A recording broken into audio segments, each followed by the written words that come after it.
Okay, good morning, everyone. Let's come to order and please go on the record. I am Commissioner Kimberly W. Duffley, and with me today are Chair Charlotte A. Mitchell and Commissioners Tanola D. Brown Bland, Daniel G. Clodfelter, Jeffrey A. Hughes, Floyd B. McKissick, Jr., and Karen M. Kimmerat. I now call for hearing at this time docket number E-7 sub 1262, which is the application of Duke Energy Carolinas LLC, hereinafter DEC, for approval of its competitive procurement of renewable energy or CPRE program compliance report and CPRE program cost recovery rider pursuant to North Carolina General Statute Section 62-110.8 and Commission Rule R8-71. On March 1st, 2022, DEC filed its application for approval of the CPRE program cost recovery rider and the 2021 CPRE program compliance report, along with the testimony and exhibits of Christy J. Walker and Angela B. M. Taylor, portions of which were filed as confidential. On March 10th, 2022, the Commission issued an order requiring the update on the status of Bid B from Tranche 1 of the CPRE procurement. On March 14th, 2022, the Commission issued an order scheduling a public hearing requiring filing of testimony, establishing discovery deadlines, and requiring public notice. Timely petitions to intervene in this docket were filed by the Carolina Utility Customer Association Incorporated, or KUCA, the North Carolina Sustainable Energy Association, hereinafter NCSEA, and the Carolina Industrial Group for Fair Utility Rates 3, hereinafter SIGFR 3. The Commission granted these petitions to intervene. The intervention and participation by the public staff is recognized pursuant to North Carolina General Statute Section 62-15.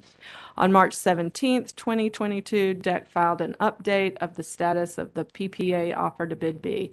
On May 2nd, 2022, DEC filed another update on the status of the PPA offer to Bid B. In addition, DEC filed the supplemental testimony and exhibits of Angela M. Taylor. Parts of the supplemental testimony were designated as confidential. On May 17th, 2022, the public staff filed the direct testimony of Jeff Thomas, Utilities Engineer, Electric Division, including confidential portions, and the affidavit of Lynn Fiesel, Financial Analyst 3, Accounting Division.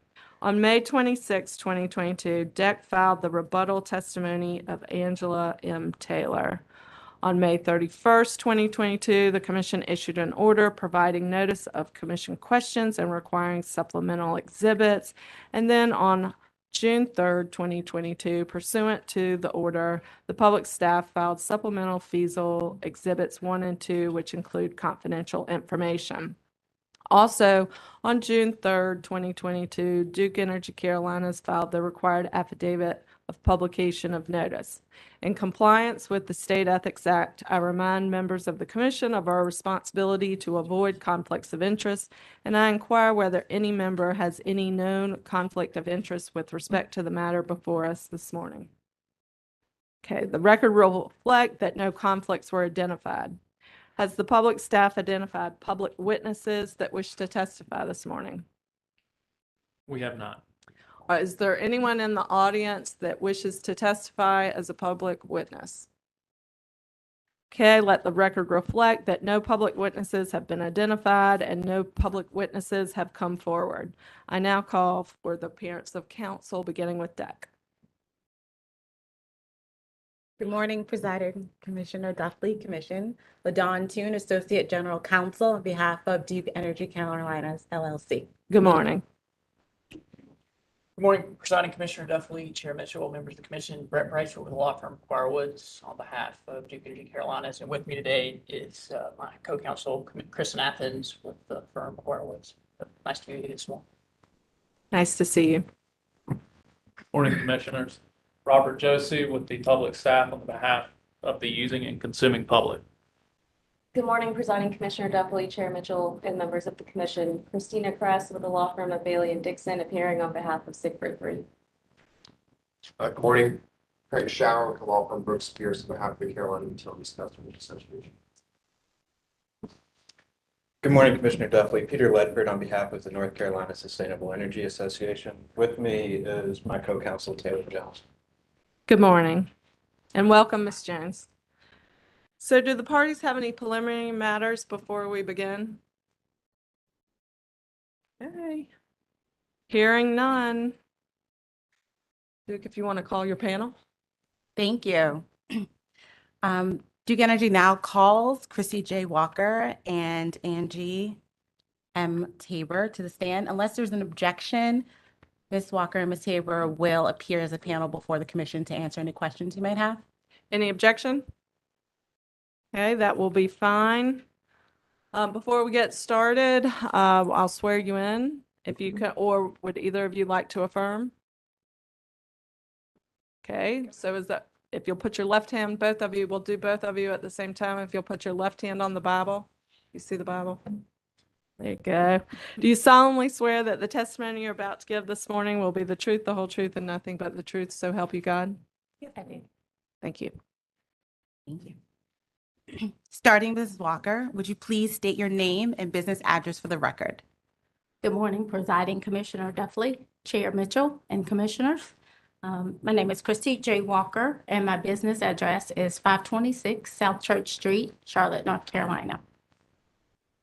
By whom are you employed and in what capacity? I am a Rates and Regulatory Strategy Manager for Duke Energy Carolinas, LLC. Did you cause to be pre-filed in this docket on March 1st, 2022, 13 pages of direct testimony and 6 exhibits, including work papers? I did. Do you have any changes or corrections to your direct testimony or exhibits? I do not.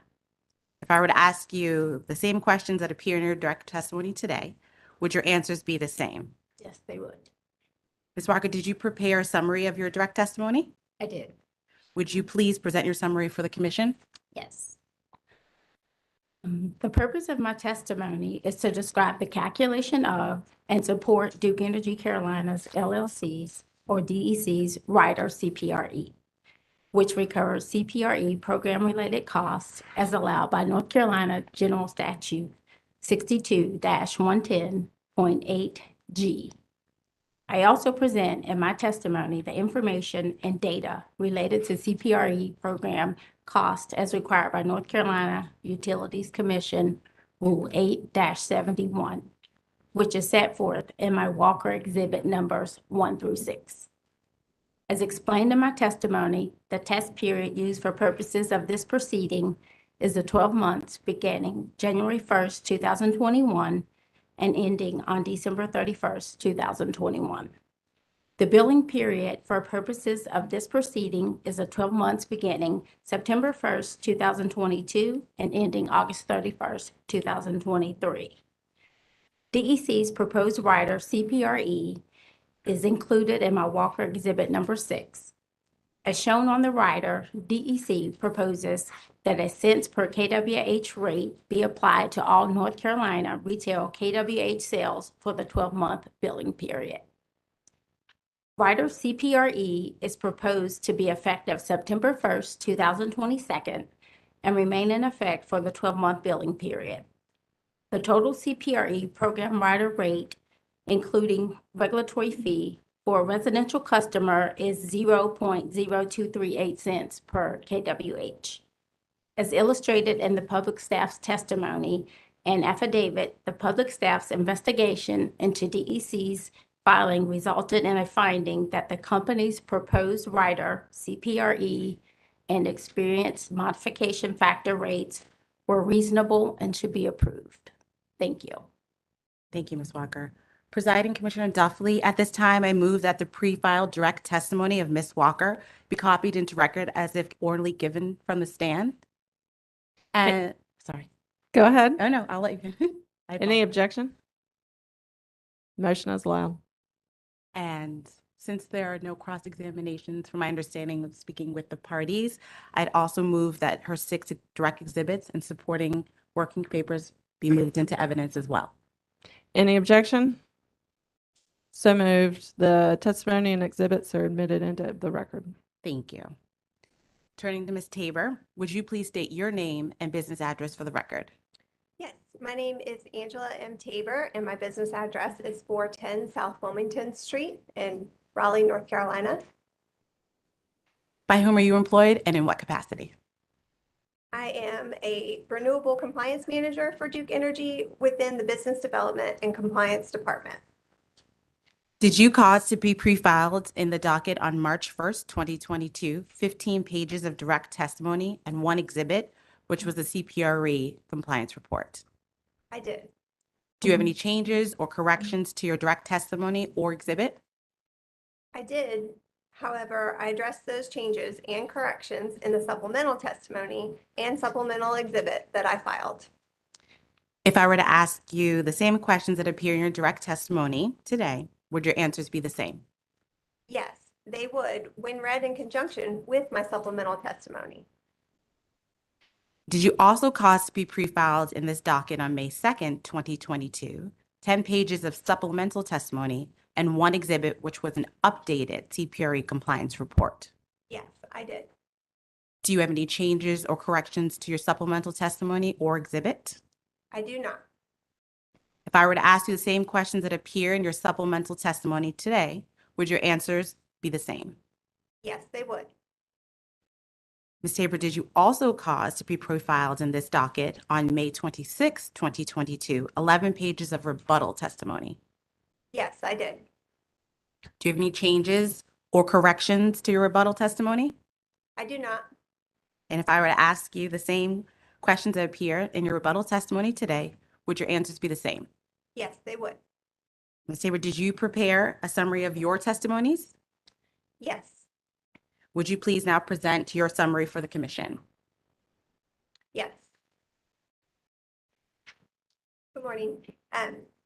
In my direct testimony, I described Duke Energy Carolinas, or DEC's, cost and activities in connection with implementation of the CPRE program during the test period and billing period. My testimony explains that there are three types of costs that were and will likely continue to be incurred by DEC to implement the CPRE program. One, the fees for the independent administrator, or IA, and internal company labor cost for bid proposal evaluation. Two, purchase power and potential authorized revenues of utility-owned generation related to the CPRE program renewable resources. And three, internal labor, contract labor, including legal fees and other related costs of implementing the CPRE program.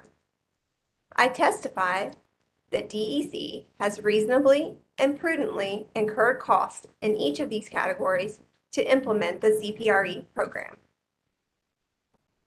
In my Tabor Exhibit 1, I present DEC's CPRE compliance report for reporting year 2021 and in accordance with the NCUC Rule R871H. The CPRE compliance report describes DEC's and DEP, or Duke Energy Progress, ongoing joint efforts to procure renewable energy resources under the CPRE program and ongoing actions to comply with the requirements of the NC General Statute 62-110.8 during the reporting period, as well as includes a summary of key activities during the reporting period, costs incurred to administer the CPRE program, costs incurred and fees collected by the IA, and the current status of CPRE program requirements. In early May, I filed supplemental testimony to, one, make a correction to the Tranche 1 winner's fee amount described on page 12 at line 13 of my direct testimony, and two, present and support as compliant with NCUC Rule R871 for the company's updated 2021 CPRE compliance report.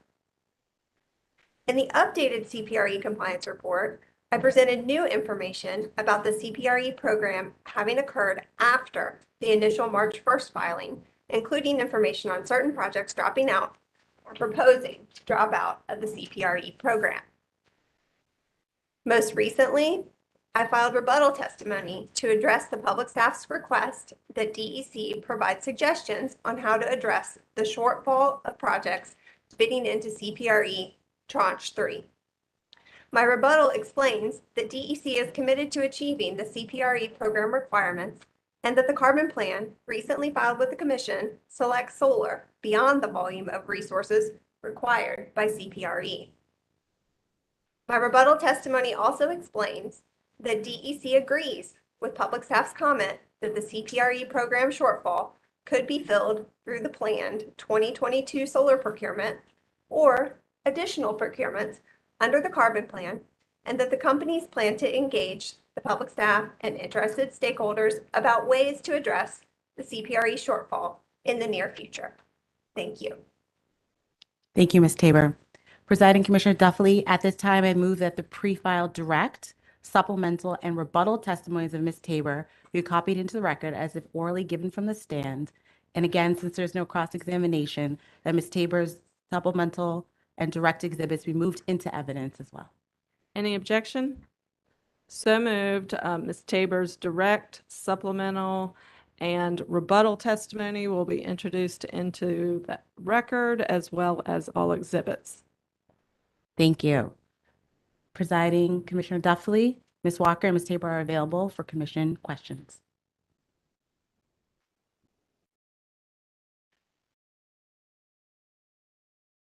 Okay. So we have a few commission staff questions that we would like to ask the two of you. So I'll direct this one to Ms. Walker, but both please chime in. To date, do you know what the total amount of fees recovered from Tranche 3 market participants is? To date, I'm not aware of what's available for Tranche 3. However, in this proceeding, we are only asking for recovery for Tranche 1 and Tranche 2. But do you have an opinion about whether the Tranche 3 IA fees are going to be sufficient at the present time? I'm going to defer that question to Ms. Tabor. She may be better prepared to answer that. Presiding Commissioner Duffy, can you repeat the question one more time just so I'm clear? Sure. So there have been some overages, IA overages in both Tranche 1 and Tranche 2. And so I'd like to know the current status of the collection of the IA fees for Tranche 3, and if at the present time you find that they are sufficiently being collected to cover those IA fees. I don't have a total number prepared for today, but I can say that as we developed the RFP for Tranche 3, we did have in mind the concerns that have been in place for Tranche 1 and Tranche 2, and we did increase the amount we could collect for winner's fees. And we also considered that in what's been going on with the market right now, and as we've been trying to get participants in Tranche 3, which, as you guys know, is a little short. And we went ahead and collected a non-refundable $1 per kilowatt fee from the participants that did remain in, really in order to help offset the fees of the IA. So we are sensitive to your question and we are responsive to your question, but I don't have the exact numbers in front of me today. Okay, thank you. And let's talk a little bit about Tranche 3. Can you provide any known details as to why Tranche 3 seems to be a bit undersubscribed? Yeah, that's a question and something we've been talking about internally, and we've also been discussing with the IA. I'm not a solar market participant, and so they may be able to better tell you their business plans and why they're participating or not participating. But what I've heard is that prices for avoided costs for Tranche 3 are lower than what they were for Tranche 2, and there are also significant market pressures on costs for panels, costs for racking, just supply chain challenges that they're facing. Those are some of the things that we've heard just through conversations with the IA and with the market participants. Okay, thank you. And with respect going to Tranche 2, the testimony and Also, there's confidential information within the testimony and exhibits. If any party hears any question regarding confidential information, please speak up and object. But with respect to Tranche 2, you've indicated that there's one bid that has terminated its PPA, and then there is a potential anticipated second termination. And can you provide some more details around both of those projects? Yeah, I'll try to keep it not into the confidential pieces of information for this panel. But you're correct. We have had a Tranche 2 project that has terminated the PPA, and they have paid the LDs that are due under the PPA. Now that won't show up until next year's filing, just due to the timing and the test period and the billing period for this versus the next one. The second project, Duke Energy offered an interconnection agreement to that project once all the studies were complete as normal course for the North Carolina interconnection procedures. That market participant did not sign the interconnection agreement. They were given the normal cure period time and still did not sign the interconnection agreement. The PPA termination is being drafted. It's not yet finalized, but we are working with that market participant, and we are aware that they are not building that project. Okay, and will the termination fees be the same, around the same as the one that has They are previously similar. terminated? Okay, and any other details you can provide as to why these two projects are not moving forward? So the first one, the one that the termination is final on, some conversations have been had between the teams, and our understanding is they are going to use the land in another way. They have another development that they are going to do on the land instead of moving forward with building a solar site at that spot. The second one is more related to what we were talking about with some of the market challenges that are ongoing with supply chain. There are just significant cost pressures, and when those bids for Tranche 2 were put in, that was March of 2020. And as I think a lot of you are aware, and as we're seeing, things with COVID-19 have impacted supply chain, they have impacted cost, and that company has said that they cannot build for what they thought they would be able to, and did not sign the interconnection agreement. Okay, and it sounds like the first project has totally dropped out of the queue, and they will not be re-entering the interconnection queue. Is that the same set of facts for the second project? As far as we're aware today, yes. Okay, thank you.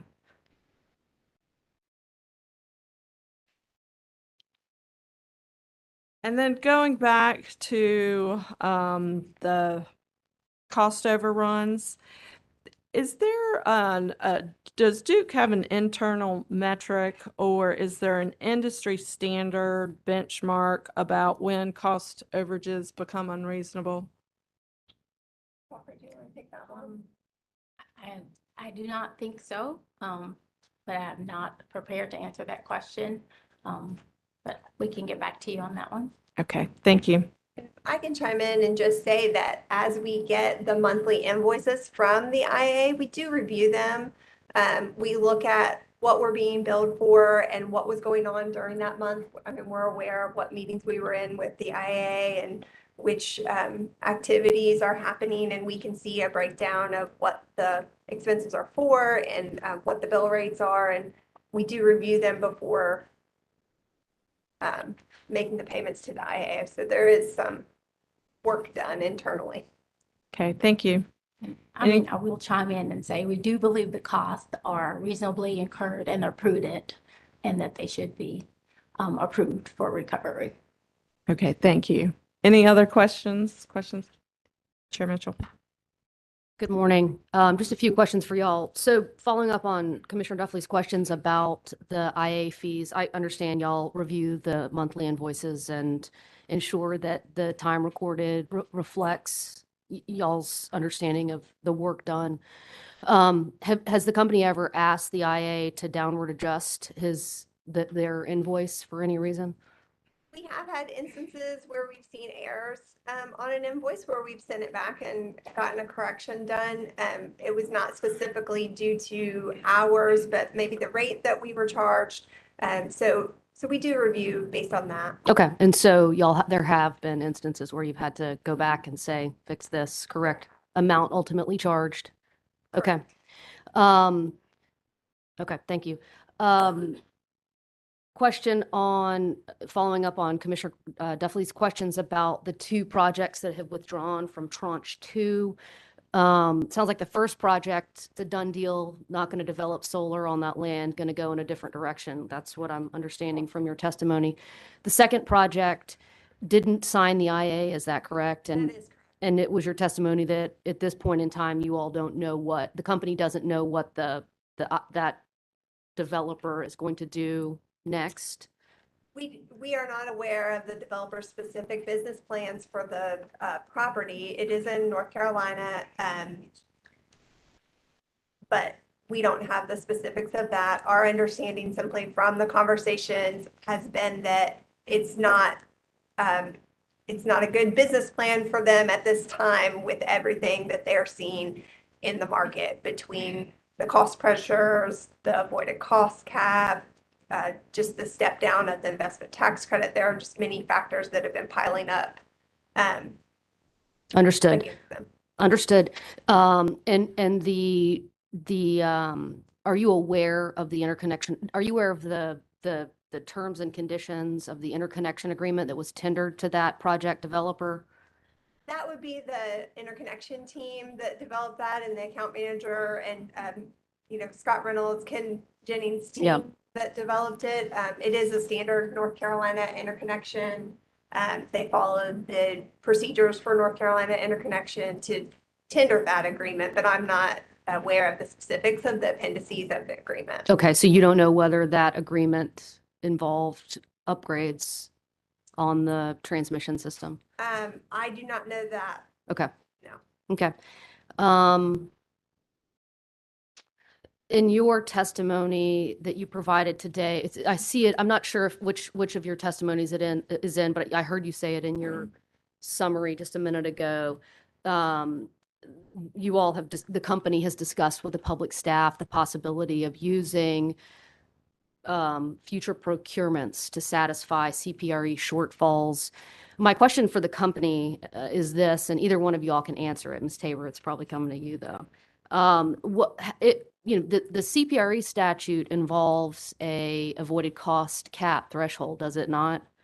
It does. That is one of the differences that exists between CPRE and the upcoming 2022 solar procurement. Right. So if the the 2022 procurement does not involve an avoided cost cap threshold, then how could 2022 procurement solar be used to fill gaps in the CPRE targets?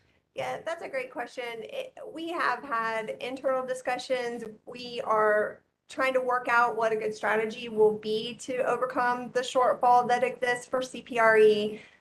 We understand the differences between solar procurement and CPRE with the avoided cost cap. And one of the things about the solar procurement is it is a competitive procurement. So although there's no avoided cost cap prescribed, there is competition, and those developers that are working to come up with projects are all vying for that 25-year PPA that they could get under 2022 solar procurement.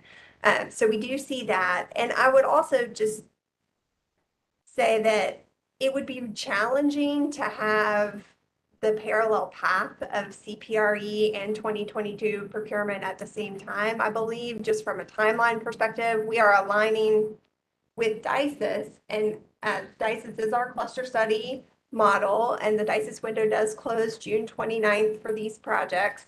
So there are many factors that go into how we're going to do it. We are working to figure it out. There's a filing that'll come later this year. I think it's September 1st. And we'll look to answer some of those questions as we can develop our internal answers. So for now, I would say we know we have the shortfall, and we are committed to figuring out how to get to where we need to get. But it's just not developed yet. So- Understood. You mentioned it would be problematic to have a CPRE tranche ongoing at the same time as the 2022 procurement. Is that not sort of the case with tranche 3? I recognize they're not exactly aligned in It's not time, but exactly the same, and with tranche 3, our bid window was open from January to February. The RFP had clear rules about if they were selected for the next step in CPRE, or not selected for the next step in CPRE. So if they didn't move on to step 2, they're automatically withdrawn from the queue. Versus 2022 solar procurement, they're going to participate in line with DICE's. Obviously, we've got folks working on the 2022 solar procurement RFP, and the ink's not quite dry on that yet. So I'm cautious about saying too much right now. okay. And there's also the critical difference between 3 and 2022, which is that avoided cost cap in the statute just doesn't Right. exist for the 2022 procurement. Okay. Okay. Thank you, Ms. Tabor, for your responses. I have nothing further. Any other questions? Questions on commission questions? None from the public side. No questions. Good question. No question.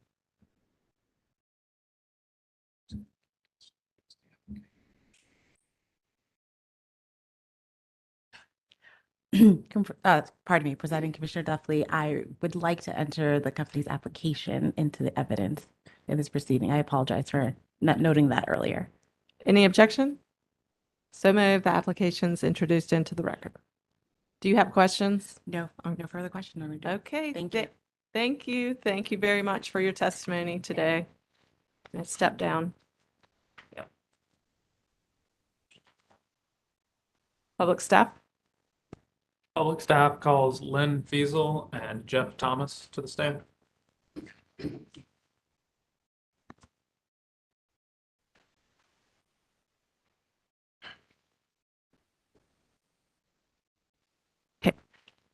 Do either of you want to affirm? Okay, if you would. Put your left hand on the Bible, raise your right. Do you solemnly swear that the testimony you're about to give this morning will be the truth, the whole truth, and nothing but the truth, so help you God? I do. Okay, I'll start with Ms. Fiesel. Please state your name, position, and business address for the record. My name is Lynn Fiesel. My position is Financial Analyst 3. My business address is 430 North Salisbury Street, Raleigh, North Carolina, 2703. And did you cause to be pre-filed in this docket on or about May 17th, 2022, an affidavit consisting of 5 pages and 1 appendix? Yes, And did you cause to be pre-filed in this docket on or about June 3rd, 2022, 2 supplemental confidential exhibits? yes, I do. And do you have any corrections or additions to your affidavit or these supplemental testimony Yes, or supplemental exhibits? yes. On both of my supplemental Fiesel Exhibit 1 and Fiesel Exhibit 2, on the last line of the title, it should read, for the tax year ended December 31st, 2021, instead of 2022. I'll move on to Mr. Thomas at this time. Mr. Thomas, can you please state your name, position, and business address for the record? Yes, my name is Jeff Thomas. I'm a public utilities engineer in the electric division, and my address is 430 North Salisbury in Raleigh, North Carolina. All right. And did you cause to be pre-filed in this docket on or about May 17th, 2022, testimony and question and answer form consisting of 16 pages and 1 appendix? I did. And do you have any additions or corrections to your testimony? I do not. If I were to ask you those same questions today, would your answers be the same? It would. Presiding Commissioner Duffy, I request that the testimony and affidavits of Ms. Fiesel and Mr. Thomas and the supplemental exhibits of Ms. Fiesel be copied into the record as if given orally from the stand and be identified and pre-marked and admitted to evidence. Any objection? So moved and introduced into the record.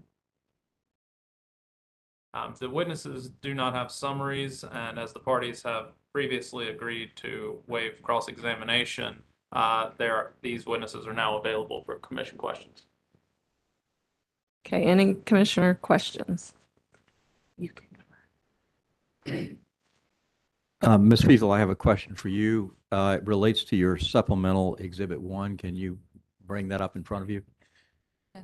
You have that? Yes. I'm going to try to ask the question in a way that doesn't elicit any confidential response. So let's see if we can do that. And if I don't succeed, I'm sure somebody will be on their feet about it. So you on Supplemental Exhibit 1, I understand line item 1. I'll understand line item 2, and I understand line item 3. My question relates to line item number 4. You have that? Yeah, And- I have them. All right, and I'll tell you what I'm trying to find out is why line item 4 is broken out and shown separately from line item number 1. To ask the question a different way is, does the public staff believe that there's some contractual basis or some basis in law why the recoverability in this rider of line item 4 is different from the recoverability of everything that's included in line item number 1? Are you showing line item 4 just for illustrative purposes, or do you believe there's some difference for purposes of this rider between number 4 and number 1? I separate line number 4 because from the company's response, there are 3 item 7. They separate out the expenses for web design, hosting, and support. I personally do not know there is any legal reason why they separated out. I don't know whether Miss. You were just following the method in which the company had With- laid out the yes. data in its own presentation. That's correct. That's an answer. That's the answer to my question. Thank you very much. Thank you.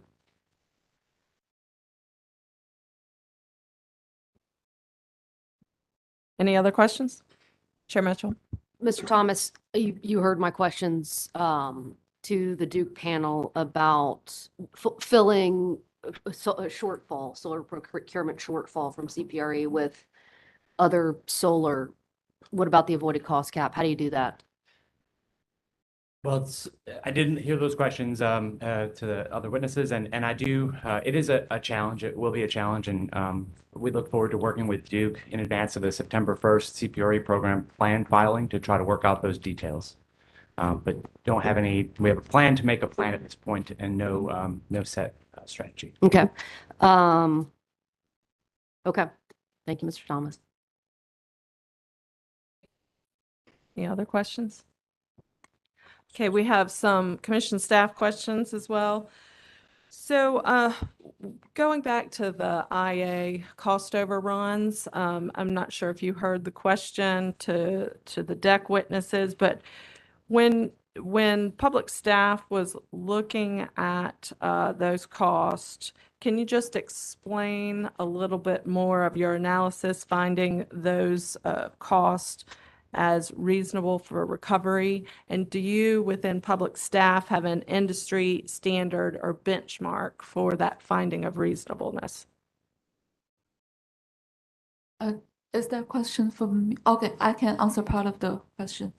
So for the part of the IA fees that is related to Orion dispute, we reviewed the invoices that provided by the company, and we determined that these invoices were the legal fees incurred to prepare for and attending the hearings, as well as the post-hearings briefs and review of the orders related to the Orion dispute issue. So per the advice from the public staff legal counsel, we believe that reasonable legal fees incurred that is related to the IA fees, right, that represent legal representation is recoverable expenses. For the other type of expenses, I have to defer the questions to Mr. Thomas. And I can add a little bit to that. You know, the Energy Division has been relatively closely involved with the CPRE Tranche 3 and the whole process. So we do have somewhat of an understanding of how much time the IA has been spending working on certain aspects of Tranche 3, developing the RFP and the stakeholder meetings that have been held. So we do assist accounting division in reviewing some of those invoices to a certain extent, particularly since they've been sent to the public staff generally, I believe, monthly. Okay, thank you. And moving on to witness Tabor's rebuttal, talked about economic solar versus mandated solar. And in her rebuttal testimony, she defined mandated solar and economic solar. And I just want to make sure that the public staff is in agreement with those definitions. If you could explain to me, Mr. Thomas, what your view of mandated solar versus economic solar, what the definitions of each. Yeah, I would say I generally agree with Witness Tabor's characterization. Mandated solar is that solar which is forced into the model, the capacity expansion model used in integrated resource plans and the carbon plan. And that generally reflects statutory figures such as Green Source Advantage and the Cpre program. And as Witness Tabor stated, the entire quantity of Cpre Tranche 3, all 596 megawatts, was at the time of the carbon plan modeling forced in as mandated solar. And then economically selected solar would be that solar which the model selects to meet the carbon reduction goals and least cost mandate of the capacity expansion. So generally, I agree with Witness Tabor. Okay, thank you. Anyone have any more questions? Commissioner Clawfelter? I'd like to follow up on one of Commissioner Duffley's questions. Ms. Fiesel, with respect to the Orion expenses, the IE's expenses related to the Orion dispute, thank you for your answer. The public staff did not object to the recovery of those expenses, correct? That's correct. Would I be safe in assuming that the public staff made inquiry into whether or not Duke might have any contractual basis for refusing to pay those fees to Orion? Did the public staff consider that question? Not quite aware of that. But at least as far as your investigation did go, you did not conclude that there was any basis on which Duke could refuse to pay those fees. Oh, we just, for me, I just review the invoices to check the accuracy for the fees. Okay, thank you. Mr. Thomas, anything to add on that question? No, I don't believe so. Okay, thank you. That's all. Okay, questions on commission questions? No questions. Okay, thank you both for your testimony. You may step down.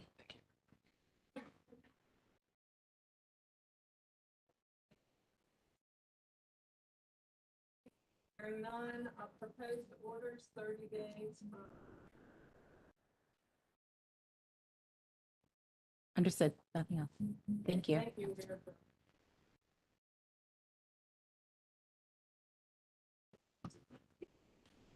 All right, we'll give our court reporter a quick break before we go back on the record in about 5 minutes.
right, good morning.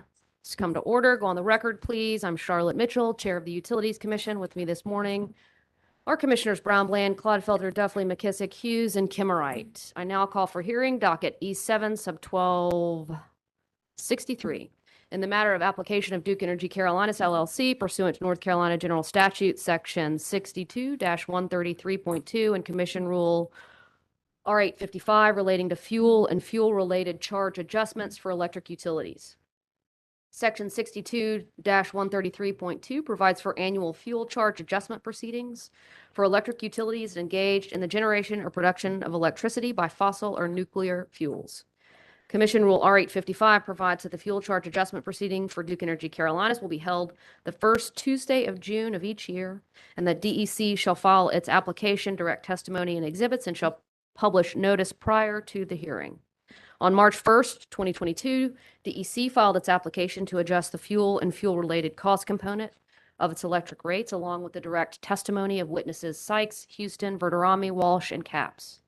The following parties have petitioned to and been allowed to intervene in this proceeding, including Carolina Utility Customers Association, Inc., or KUCA, the North Carolina Sustainable Energy Association, NCSEA, the Carolina Industrial Group for Fair Utility Rates 3, SIGFR 3, and the Sierra Club. Public staff participation in the proceeding is recognized pursuant to statute and rule. On March 14th, 2022, the Commission issued an order scheduling hearing requiring filing of testimony, establishing discovery guidelines, and requiring public notice. The order scheduled DEC's fuel hearing for today, Tuesday, June 7th, 2022, immediately following the hearing in docket number E7, sub 1262, which began at 10 o'clock this morning. On May 9th, DEC filed the supplemental testimony and exhibits of witness Sykes and the direct testimony of witness Johnson. On May 17th, 2022, the public staff filed the affidavit of Chu and the joint testimony of witnesses Lawrence and Metz. Also, on May 17th, the Sierra Club filed the direct testimony and exhibits of witness Lander. On May 26th, DEC filed the rebuttal testimony of witness Verderami. On June 3rd, DEC and the public staff filed a joint motion for witnesses to be excused from this hearing. And then by order issued on June 6th, DEC witnesses Houston, Walsh, Capps, and Johnson, and public staff witness Chu and Sierra Club witness Lander were excused from attending the expert witness hearing, but DEC witnesses Sykes and Verderami and public staff witnesses Lawrence and Metz were not excused. All right, on June 3rd and on June 6th, DEC filed the required affidavits of publication in this docket. That brings us to this morning. Pursuant to State Government Ethics Act, I remind members of the Commission of our duty to avoid conflicts of interest and inquire at this time if any member of the Commission has a known conflict of interest with respect to the matters coming before us. The record will reflect that no conflicts have been identified, so we'll go ahead. I now call for appearances of counsel, beginning with the applicant. Madam Chair, members of the Commission, Robert Kaler appearing on behalf of Duke Energy Carolinas. Good morning, Mr. Kaler. Morning, Chair Mitchell, again, Ladon Toon on behalf of Duke Energy Carolinas. Good morning, Ms. Toon. Good morning, Chair Mitchell and Commissioners. William Creech on behalf of the public staff and the using and consuming public. Thank you. Good morning, Mr. Creech. Good morning, Chair Mitchell and members of the Commission. Christina Kress with the law firm of Bailey and Dixon, appearing on behalf of SIGFR 3. Good morning, Ms. Kress. Morning, Craig Shower with the law firm Brooks Pierce here on behalf of Carolina Utility Customers Association. Good morning, Ms. Schauer. Good morning, Chair Mitchell, Commissioners. Taylor Jones on behalf of the North Carolina Sustainable Energy Association. Good morning, Ms. Jones. Good morning, Chair Mitchell, members of the Commission. Gudrun Thompson appearing on behalf of the Sierra Club. Good morning, Ms. Thompson and Mr. Ledford. I see you back there. Are you making an appearance, or are you letting your okay. Mr. Ledford is in. All right. All right. Before we move to the expert witness hearing, I will check in with the public staff to see if the public staff has identified any public witnesses who wish to be heard today. We have not. Okay. Looking out into the room, if there is a public witness that wishes to be heard today, please identify yourself. I am seeing no such public witnesses identify themselves. So we will now move into the expert witness hearing. Before we begin, any preliminary matters? Nothing other than, I guess it might be appropriate for me to go ahead and introduce into the record the testimony of our witnesses, Stephen Capps, Brian Walsh, Kevin Houston and David Johnson, since no parties had any cross of those witnesses. All right, Mr. Let's start with the application first. Yes. And then we'll go from there. The Okay. application. Then for CAPS, the direct testimony consists of 14 pages and one exhibit. For Walsh, direct testimony, 11 pages. For Houston, 9 pages of direct testimony and 2 exhibits. And for witness Johnson, I think it was just a couple of pages that happened from, but witness Johnson also. Okay. All right. Let me check and see if there are any objections to DEC's motion. All right. Hearing no objection, your motion's allowed. Thank you. We'll proceed with the panel. Mr. Verderama, would you state your name, business address for the record? Let me get him sworn in first. Oh, sorry. All right, gentlemen, raise right hands. Left hand on the Bible. Do you affirm or do you swear the testimony you're about to give shall be the truth, the whole truth, and nothing but the truth? So help you God. I do. All right, thank you. State your name and business address for the record, please. Excuse me, John Verderami, 526 South Church Street, Charlotte, North Carolina. And by whom are you employed in what capacity? Duke Energy Progress. I'm the Vice President of the Fuels and Systems Optimization Group. And did you cause to be pre-filed a direct testimony consisting of 11 pages and 3 exhibits? I did. And rebuttal testimony consisting of 11 pages? I did. And if I ask you the questions today, would the answers be the same? They were. Do you have any additions or corrections to that testimony? I do not. At this time, I would ask that the direct testimony and exhibits, the direct testimony be, and rebuttal testimony be admitted into the record and the exhibits identified for the record, please. All right, hearing no objection to the motion, testimony will be copied in the record as if delivered orally from the stand. The exhibits will be marked for identification purposes as they were when pre-filed. And do you have a summary of your direct and rebuttal testimony? I do. Please proceed to give that to the commission. Chair Mitchell, Commissioners, good morning. Yeah. In my direct testimony, I described DEC's fossil fuel purchasing practices, provided actual fossil fuel costs for the period January 1, 2021 through December 31, 2021 test period versus the period January 1, 2020 through December 31, 2020, the prior test period, and described changes projected for the billing period of September 1, 2022 through August 31, 2023, the billing period. No party to this proceeding has filed testimony recommending a disallowance of any costs incurred by DEC. In my rebuttal testimony, I respond to the testimony and recommendations offered by Mr. Gregory Lander on behalf of the Sierra Club. Witness Lander has not recommended any changes to the company's proposed fuel rates, and his testimony focuses on the recent volatility of natural gas prices. He suggests the company should utilize a physical hedge to mitigate natural gas price volatility by adding additional utility-scale renewable energy facilities, and he recommends certain changes to the company's forecasting practices. The company agrees that natural gas prices are volatile, and that is why the company practices both financial and physical hedging. For the review period, the company hedged nearly 50% of its actual natural gas volumes, resulting in a total savings of approximately $114 million. The content and structure of the company's application in this proceeding conforms with North Carolina General Statutes, North Carolina General Statute 62-133.2 C and D, and the Commission Rule R8-55, including the specific information required to be included in the fuel rider application under Rule R8-55E, and is substantially identical to that of all recent fuel rider applications. Furthermore, no party has alleged that the company's fuel application failed to conform to applicable law. The Commission has rejected similar recommendations from a Sierra Club witness in the 2 recent fuel proceedings and should, for the same reasons, reject the recommendation of the Sierra Club witness in this proceeding. Witness Lander's testimony indicates that the company should utilize a physical fuel hedge by building additional utility-scale renewable energy facilities. The company does not believe the fuel rider proceeding is the appropriate forum for which to evaluate the inclusion of utility-scale wind and solar generation to the company generation. The company uses a phased hedging approach where financial hedges are executed over time for a percentage of the company's forecasted natural gas burns, with higher hedging targets in the first 12 to 24 months and lower hedging targets in the 36 to 60-month period. This multi-year rolling approach to executing fixed price transactions provides a reasonable and prudent approach to mitigate price volatility in uncertain fuel markets. In late 2020, the company extended its hedging program from 36 months to 60 months to mitigate customers' exposure to future upward pressure on U.S. market prices. During its review of the program in 2021, the company further increased the hedging target ranges for the periods of 25 to 60 months by additional 5% to decrease gas exposure and smooth the transition from one hedging period to another as the outer periods move closer to the prompt month.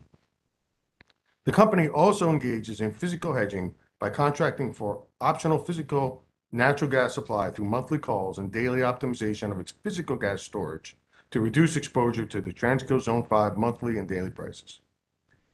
The company has also increased its percentage of base load first of the month fixed price gas purchased to supply its combined cycle generation in order to mitigate the risk of daily gas price spikes. With respect to witness Lander's recommendation and the company that the company incorporate periodic gas price spikes into its forecast fuel costs, the company has reviewed its forecasting process, including an evaluation of approaches similar to witness Lander's recommendation, and determined such a change is unwarranted. Only with the benefit of hindsight could inputs such as actual weather events, prices, and system cost impacts be known. Additionally, the forward natural gas market curves that are incorporated into the company's fuel core forecasts are reflective of supply and demand dynamics and trends. In the company's view, incorporating historical high market price events and other speculative forecasting assumptions into the current forecasting process could arbitrarily increase forecasted costs billed to customers with the unwanted consequence of more consistent over recoveries over the long term. Additionally, beginning in 2020, the company has incorporated the outputs of its fleet analytics stochastic model into its fuel planning, procurement, and hedging processes. The stochastic production cost model uses historical weather information to simulate numerous iterations or scenarios of future weather and load. This gives the company not only expected fuel burns, but also the probability associated with various ranges of fuel burns. The company continues to review additional opportunities to expand the use of stochastic production cost modeling and related outputs into its overall forecasting process to better calculate the range of costs that could occur throughout the forward period. The purpose of this proceeding is to establish fuel rates for DEC. Witness Lander has not recommended any changes to the fuel rates proposed by DEC, but instead has sought to leverage this proceeding into an opportunity to opine on a number of topics that are either properly addressed in other proceedings, some currently open, or have previously been rejected by the Commission. This concludes my direct and rebuttal testimony summary. Thank you, sir. Mr. Sykes, state your name and business address for the record, please. My name is Brian L. Sykes, and my business address is 526 South Church Street in Charlotte, North Carolina. And by whom are you employed, in what capacity? I'm employed by Duke Energy Carolinas as Director of Rates and Regulatory Filings. In preparation for this hearing, did you have direct testimony consisting of 17 pages and 6 exhibits prepared? Yes, I did. And did you also prepare supplemental testimony consisting of 5 pages? Yes, I did. And I believe you had 4 revised exhibits to that supplemental testimony. Is that correct? That is correct. Do you have any changes or corrections to your direct or supplemental testimony? Yes, I have 2 changes to my direct testimony. So on page 15 of my direct testimony, line 7, the first word states decrease. That should be replaced with increase. And on line 10, one of the last words is the EMF decrement rate. That should be replaced with EMF increment rate. Thank you. At this time, Madam Chair, I would ask that Mr. Sykes's direct and supplemental testimony be introduced into the record as if given orally, and his 6 exhibits and 4 revised exhibits be identified as marked. All right, hearing no objection to that motion, I'll allow it. The direct and supplemental testimony of the witness shall be copied into the record as if delivered orally from the stand. The exhibits shall be marked as they were for identification purposes as they were when pre-filed. Thank you. Mr. Sykes, do you have a summary of your direct and supplemental testimony? Yes, I do. Please proceed. Good morning, Chair Mitchell and members of the Commission. The purpose of my testimony is to present the information and data required by North Carolina General Statute Section 62-133.2, C and D, and Commission Rule R8-55 as set forth in Sykes Exhibits 1 through 6, along with supporting work papers. The test period used in supplying this information and data is the 12 months ended December 31st, 2021, the test period, and the billing period is September 1st, 2022 through August 31st, 2023, the billing period. In my supplemental testimony, I present revised rates reflecting the impacts related to 4 updates to numbers presented in my direct exhibits. The primary update relates to incorporating the experience modification factor, EMF increment, the under-recovered fuel and fuel-related costs experienced during the month of January 2022. Following the incorporation of the update period, the North Carolina retail under-recovered balance as of January 31st, 2022 is approximately $327 million. This update has been reflected in my supplemental testimony and in the proposed rates conveyed in this summary. In addition, the supplemental testimony included the following updates. 1, a revised final production plant allocation factor used to allocate renewable and purchase power capacity costs to the North Carolina retail jurisdiction. 2, the final 2021 coincidental peak data. And 3, revisions to the retail customer growth and wholesale weather megawatt hour adjustments. The impact of all updates made in supplemental testimony was an increase to North Carolina retail total fuel costs of $81,819,379. This amount is primarily related to the incorporation of January 2022's under-recovered fuel and fuel-related costs of $81,987,600. Following these updates, the net proposed fuel and fuel-related cost factors by customer class are 2.4866 cents per kWh for residential customers, 2.4471 cents per kWh for general service customers, and 2.4122 cents per kWh for industrial customers. This concludes a summary of my testimony. Thank you, Mr. Sykes. With the chair's permission, I do have a few additional direct questions for Mr. Sykes, and I did pass those out to the parties earlier in this All right. proceeding. I'll let you go ahead, Mr. Kaler, and then I'll give the parties an opportunity to cross, should there be any. Thank you. Mr. Sykes, why did the company make a supplemental fuel filing to increase its proposed rates in this proceeding? So after reviewing the company's under recovery for the period January 22 through March 22, the company discussed its appetite for making a supplemental fuel filing internally and initially decided not to make a supplemental fuel filing, leaving the proposed increase at 8.16%. Leading up to the deadline for intervener testimony, the company had several discussions with the public staff about the Q1 continued under recoveries and the latest forecasted under recoveries for the remainder of calendar year 2022. In an effort to avoid a larger, more significant under recovery in the 2023 fuel proceeding, the company agreed to include an approximate $82 million under recovery for January 22 only in the company supplemental fuel filing. The inclusion of this under recovery kept the total customer impact to less than 10% and kept fuel rates below the 2009 approved rates. 2008 was another year where we had significant fuel costs and fuel costs were volatile. There's never a good time to ask our customers to pay more for electricity needs. However, we are in somewhat unprecedented times with fuel price volatility, and informing customers of real-time rates is important today, particularly as the company expects fuel prices to remain at elevated levels during 2022 and possibly beyond. Ultimately, this commission has the final approval of the company's proposed rates. So what customer impacts result from the company's proposed new rates? Our residential customers using 1,000 kilowatt hours would see an approximate $10 increase per month. Smaller commercial customers would see an approximate $102 increase per month. Larger commercial customers would see an approximate $1,065 increase per month. And industrial customers would see an approximate $29,000 increase per month. What are the costs associated with this supplemental fuel filing? The company experienced an EMF or true-up component of $327 million. This represents approximately 72% of the ask for this proceeding. The remaining ask relates to an increased forecasted fuel cost of $130 million. And what is the company expecting during the 2022 test period? So the company submits monthly fuel reports to this commission, and based on the fuel reports that have been filed for January through April 2022, we are currently seeing an under recovery of $182 million. Based on the latest forecast data we have, we expect to see approximately $228 million in total calendar year 22 under recoveries. We've heard talk of the company's hedging program. How did that benefit the customers during the year? The company's hedging program during the 2021 test period realized savings of approximately $116 million on a system-wide basis.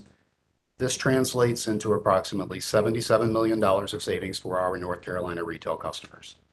Additionally, as we are looking into the results for 2022, we have realized savings in January through April of 2022 of an additional $116 million, which translates into another $77 million for North Carolina retail customers.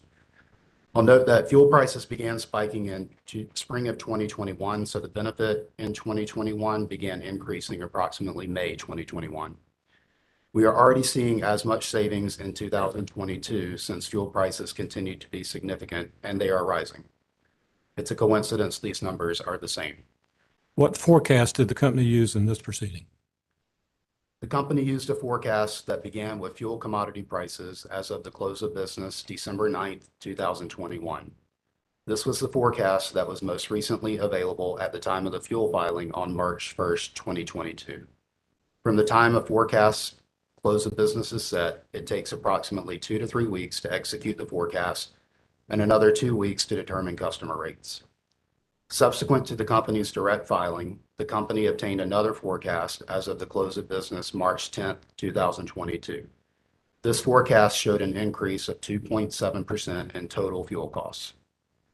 Leading up to the company's supplemental filing, we discussed this March 10th forecast and also looked at the under recoveries through March 2022. In our supplemental filing, we elected to retain the December 9th forecast, but include the January 22 under recovery of $82 million. And so what are the costs associated with this supplemental fuel filing? The company experienced an EMF or true-up component of $327 million. This represents approximately 72% of the ask in this proceeding. The remaining ask relates to increased forecasted fuel costs of $130 million. And what is the company expecting during the 2022 test period? Wait, there's an extra page in here. We just went through. Yeah, I'm sorry, we just asked that. So that should complete the additional direct questions. Thank you. All right, at this time, I'll check in with the parties to see if there's any cross-examination for the witness on the testimony, on this direct testimony just given. Reach? Okay, any other party?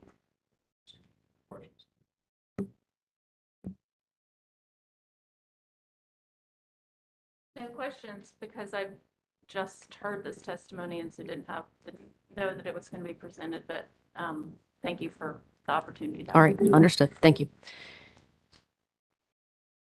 All right, let me see if, let me check in with commissioners to see who has questions for the company's witnesses on any of the testimony filed in this docket. All right, I have a few questions. Commission has a few questions for you. Let me get organized here.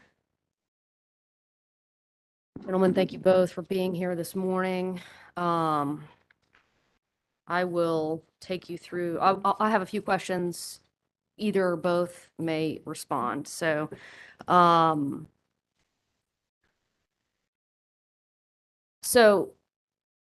you all have testified about the under recovery at issue in this proceeding, and it's, I think you just testified it's at about 300+ million. When the company realized the extent of the under recovery, I'm assuming that probably happened sometime last summer. Did you all think about coming in sooner or taking any other action to address the under recovery as opposed to waiting for it to continue to grow? No, that's a great question. And I'm not an attorney, but in looking at the North Carolina fuel statute, there's not an opportunity to come in before the commission and seek some type of mid-course correction. So again, we do supply monthly fuel reports to the commission, and the public can access those reports. So folks can see the growing under recovery, but no, there was not an opportunity to come before the commission to seek some type of mid-course correction. So the public staff, we were aware of the growing under recovery, and this is the first point in time at which the company could address that under recovery. In my opinion, yes. Yeah. Anything, Mr. Verderami, to add? Okay. So the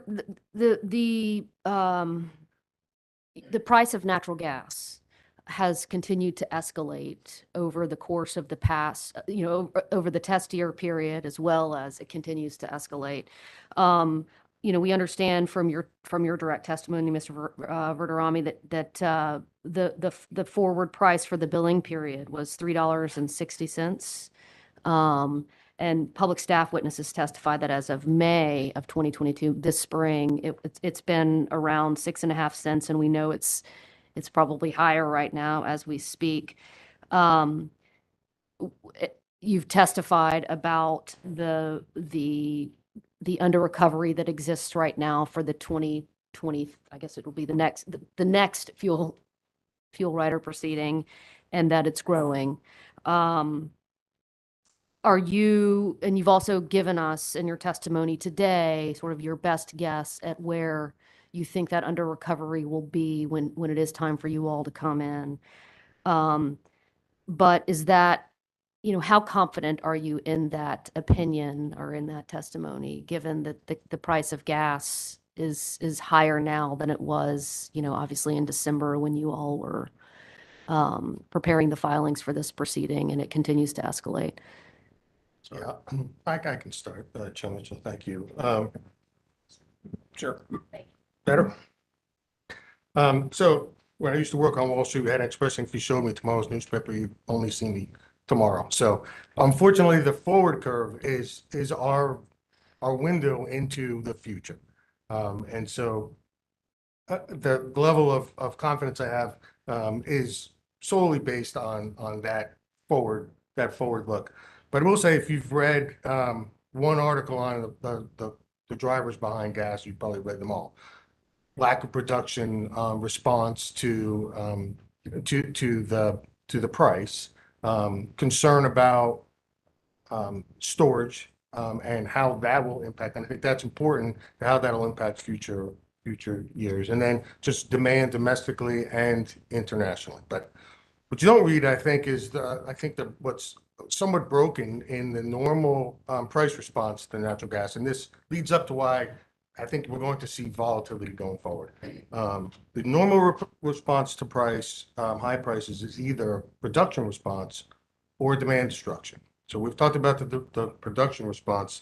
I think the forward curve is giving some hesitancy to producers to go out and put more holes in the ground.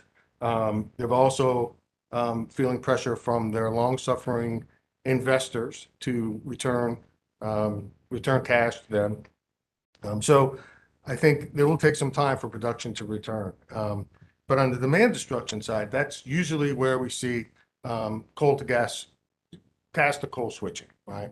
And there's a whole nother discussion around the drivers behind coal. But effectively, there is very limited ability for generation to switch from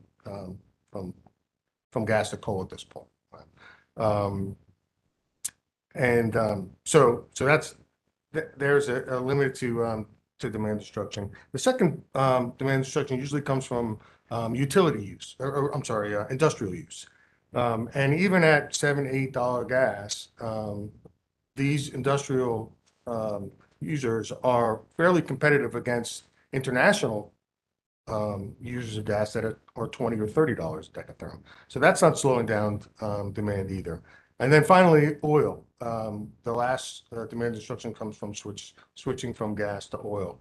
And at oil, the current conflict in Ukraine is driving oil prices at $125 a barrel. That inflection point is now $30 a barrel, or $30 a decatherm. So the answer to your question is that there's really not a lot of confidence here, I think, because there's not a lot of stuff to slow down gas where we are right here. And I think that drives us to the short-term the short-term influences on gas, which will be this summer upcoming, and how we refill storage heading into the next winter period. All right, thank you for that testimony and just to follow up with you a bit there, Mr. Verderami. In your material, in your testimonies filed in this proceeding, you indicate that the company plans to increase gas burn in the coming year and reduce coal burn. Some of that is as a result of the several units coming offline. You noted that Allen had come offline. You note that there are planned retirements this year.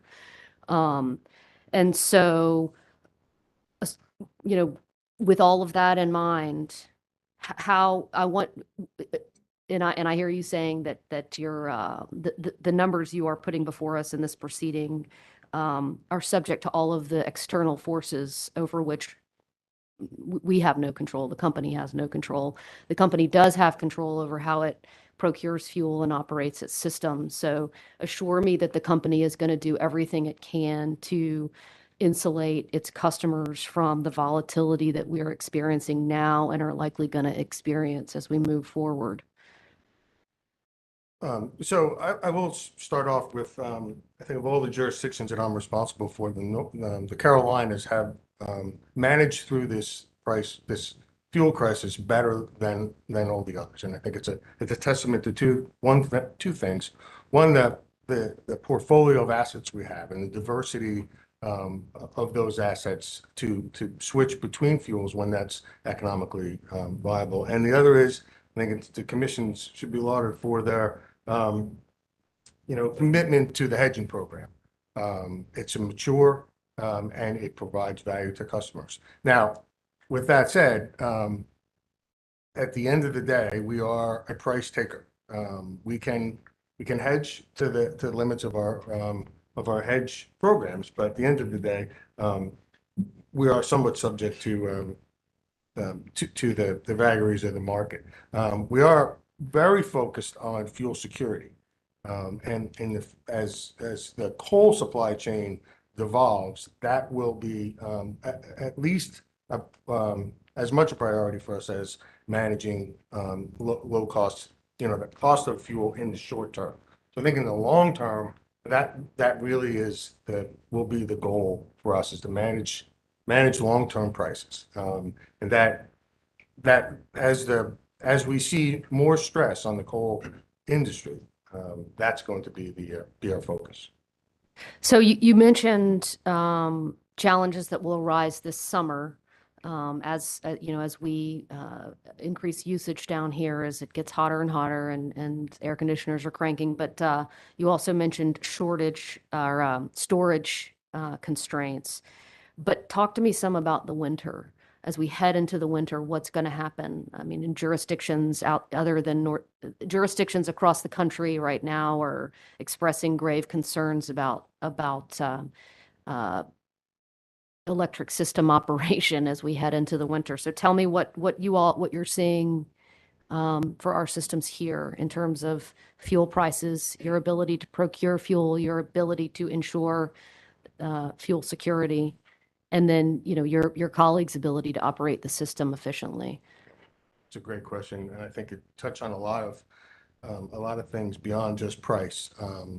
We're focused on the impacts and have spent a fair amount of time looking into the impacts of crises like what happened in Texas, right? So there's a physical component to this, right? So we manage that with our physical and our financial hedging program. We're very aware of the burns in the winter, and we prepare, and that's really a big focus for us, because at the winter time is where it becomes more difficult to secure additional natural gas. So as part of our plan for that season, we put together a program using our stochastic modeling that not only gives us what we expect the burn to be, but also where the burn could come if we have an exceptional event. Okay. Has you touch on this some in your testimony, but I just want to follow up with you today. Has the company adapted its natural gas forecasts and projections at all in light of the volatility we're experiencing right now and are likely going to continue to experience? Yes, Chair Mitchell, absolutely, and I probably should have spent more time on that. That stochastic modeling. The purpose of that is to really try and encompass some of the volatility into the fuel forecast and procurement strategies. And over the last 2 years or so, we've been developing out that capability. We use it now for fuel procurement and for planning. We have not used it in rates yet, just because it's the impact of setting that fuel rate is significant, and we really just want to be thoughtful and make sure that that if we switch from a deterministic point in time model, which we use now, which obviously the flaws of which can be things change from today to tomorrow. We haven't quite worked out exactly how we integrate the power of stochastics into the fuel forecast in terms of rates, but that's something we'll be working on shortly here with staff. Okay. So in your testimony touches on, and I mentioned this a minute ago, the projected increase in natural gas burn. Talk a little bit about how much what you all experienced during the test period was influenced by COVID and potential rebound from COVID. And are we sort of recovering from situations that occurred during COVID, or are we going to see that in the next fuel proceeding? So moving back to the forward curve. And I recognize that's not a very clear question. No, Just, I think I'll try, and then Okay. if I didn't get it. Okay. So there definitely clearly been impacts to both the gas market on the production side and the coal market as well. Coal exacerbated by global events. From a production perspective, natural gas production has not returned to the point where it was pre-pandemic. And what about usage on the company's system? That's really what I'm focused on. So usage on a company system that's a function of economics and availability. So that's a little bit lost in this testimony of the timing of the first surge in energy prices came in the gas market as we recovered from the pandemic, and then that manifests itself into a run on coal, and so as you have different relationships between gas and coal, that usage will change, and I think that's reflected in the forward position in the forward curve. That's the best we see now. I think there is some risk that these prices stay higher, and we don't see the technical term is backwardation of the forward curve, gas curve showing lower prices than the current spot market. There's limited to no ability, what we call elasticity of supply in the coal market. There's no more coal to be bought. So that's going to naturally impact the economics of what runs. So did that? Well, I'll add as well that the company saw an increase of a little over 4% in this test period from the prior year. If that helps, Duke Energy Carolinas, North Carolina retail jurisdiction had a 4% increase in sales. I will say we see some balancing in the commodity markets going forward, and that's why we see you'll see less coal burn going forward. Because the forward market indicates that gas prices will be lower, gas will be more economic.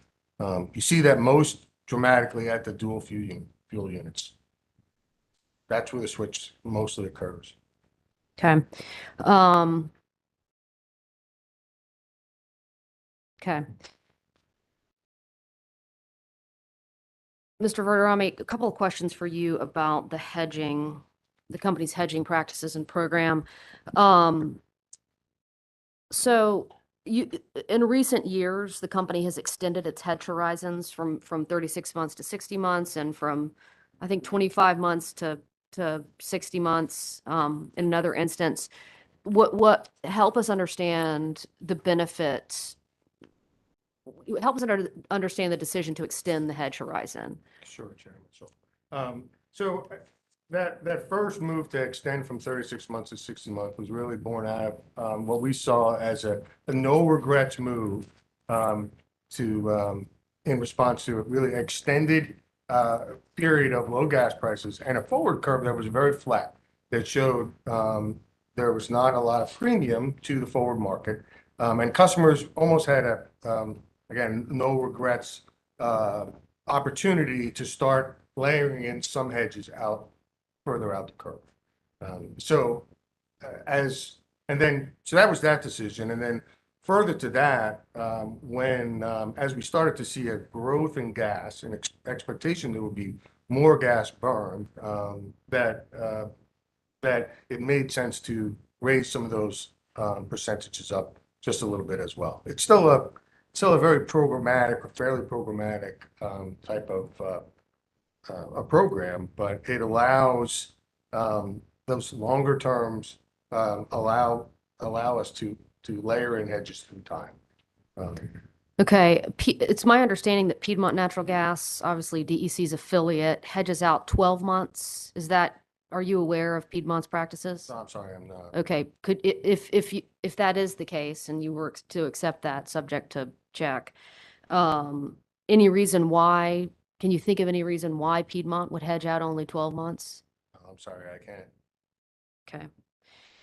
All right, a couple of questions from the staff of the commission. Page 5 of your direct testimony, you state that the average price of the gas purchased for the test period was $4.22. Do I get that right? Is that right? That sounds right, yeah. Okay, I'm looking at page 5 of your direct. Did you prepare an exhibit that shows how you all calculated the average price? Yes, there is. I don't know if there's an exhibit for it. It might have been in the data request. Okay. And just a follow-up there, is there an exhibit in any of your testimonies filed that breaks down the components of the cost of gas? No, Chair. No. Okay. I'd ask that you all file as a late filed exhibit, such an exhibit, show how the average price was calculated, and that average price is $4.22, which appears on page 5 of his direct testimony. And then if you can, in that exhibit or alongside that exhibit, break down the components of the cost of gas for us. We can do that. Gas, transportation, demand, storage, et cetera. And the hedges are in that price Okay. as well. It's Okay. all in cost. Sure, we can provide it. Perfect. Thank you. All right, you've talked some about the benefits to the customers in recent months of the hedging program, and I think you indicated approximately 114 million for purposes of this proceeding. Is that right? That's correct. Okay, help us understand how that 114 million benefit to customers splits between financial and physical hedges. Do you know that information? I would say those are all financial gains. All financial. And so is there a way to monetize or quantify the benefit of physical hedges? Benefit or cost to customers? Yeah, I'm not exactly sure. Okay. I think we probably can break that down. We can certainly look into it. Okay. And just for my edification, talk some about a physical hedge. What are the types of physical hedges in which the company engages? Yeah, so those are all part of how we, I'll say, set up the season or the system on a daily, even or on a seasonal basis. We stack up physical purchases, delivered supply purchases, and then on top of that, there are other optional. I mentioned in my testimony, optional instruments where we can define a fixed price of gas at some point in time. Some of them are monthly as we head into the month. Others are predetermined. So that would be more the physical. We'd have to go back and and look at when we struck on the physical options, how they realized against Okay. the spot price. And are the physical hedges, are those transactions that occur with Transco pursuant to the terms of your supply agreements with Transco? Or are those done on sort of open market? No, those are done on the open market. We don't buy any supply from Transco. They're only the transportation provider. Okay, got it. Okay.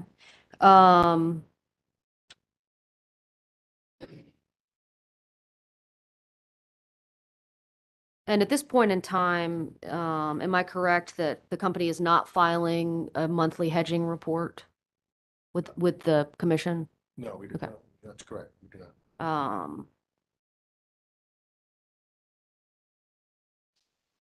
I think Okay. we file a quarterly.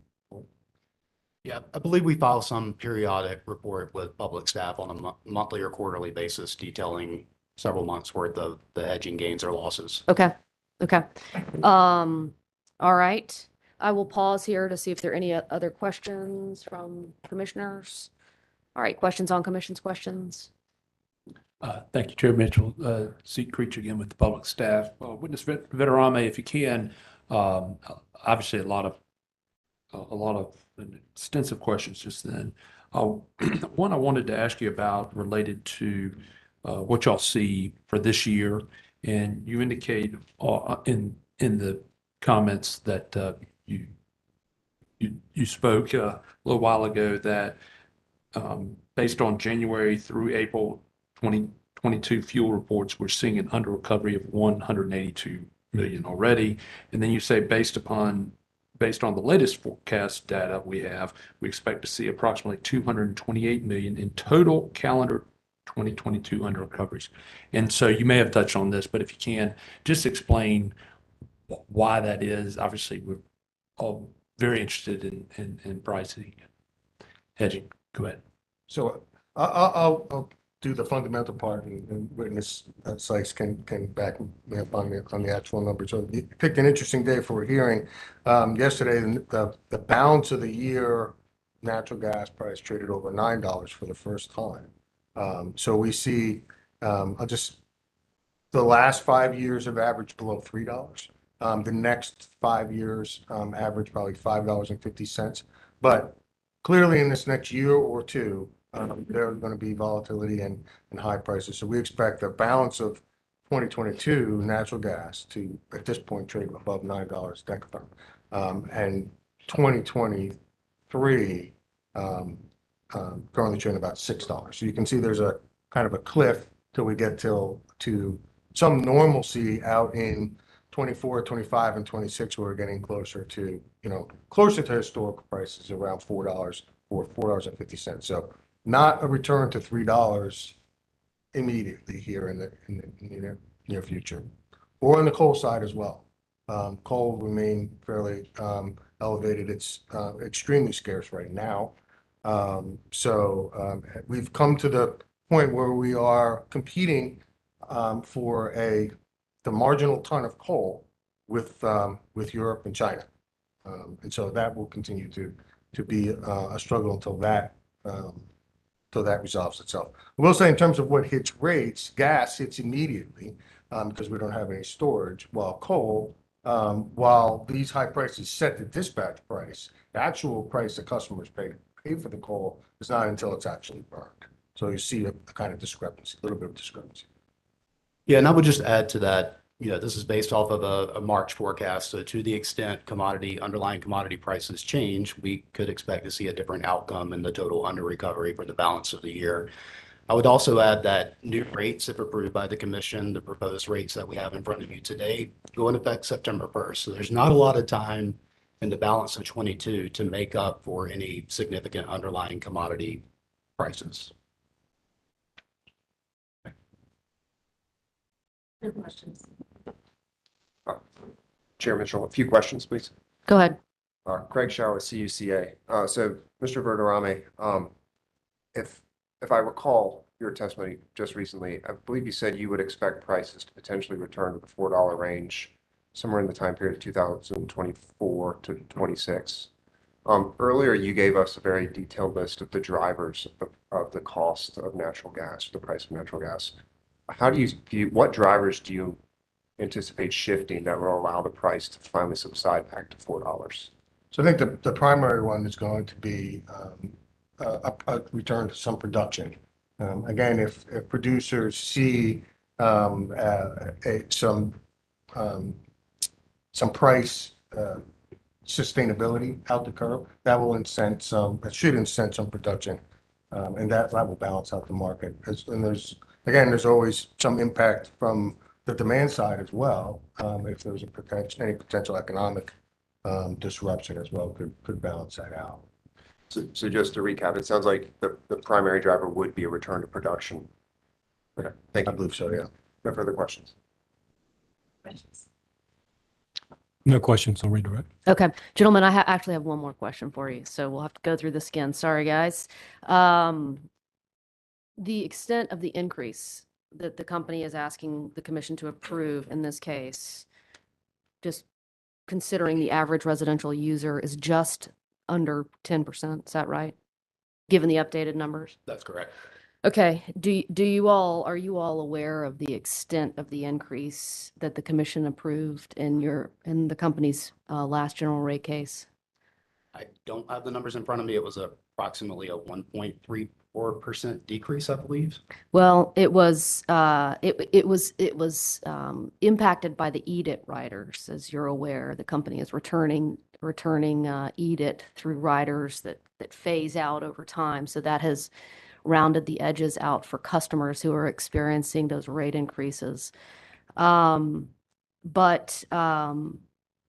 looking at the customer notice right now, and upon the expiration of EDIT Rider 4, which happens 5 years out from the commission's order in that rate case that was tried in sub 1214, the increase to customers, the residential customer, would be $8.45 per month. So in this proceeding alone, customers are going to experience $10 a month for the next year. So does that sound right to you all? Is that squaring with what you're telling us today, is that customers are going to have a pretty significant shock once these rates go into effect? Yes, that is correct, based off of everything that we're seeing today. Okay. And Mr. Verderami, I've asked you this already, but I understand your testimony today to be that you all are going to do everything you can to insulate customers from the volatility that is happening in the markets right now. Yes, Chair. Again, we're somewhat subject to the vagaries of the market, but outside of that, we're also, very focused on other ways that we can reduce customers' costs And manage this risk. And I want you to be sure, and I interrupted you, so I'll let you proceed, but I just want to hear that you all are actively engaged in managing this risk. It's very front of mind for us. Okay. All right. Any questions on my question? Let's see. Over on this side, Mr. Creech. Ms. Thompson. Last question.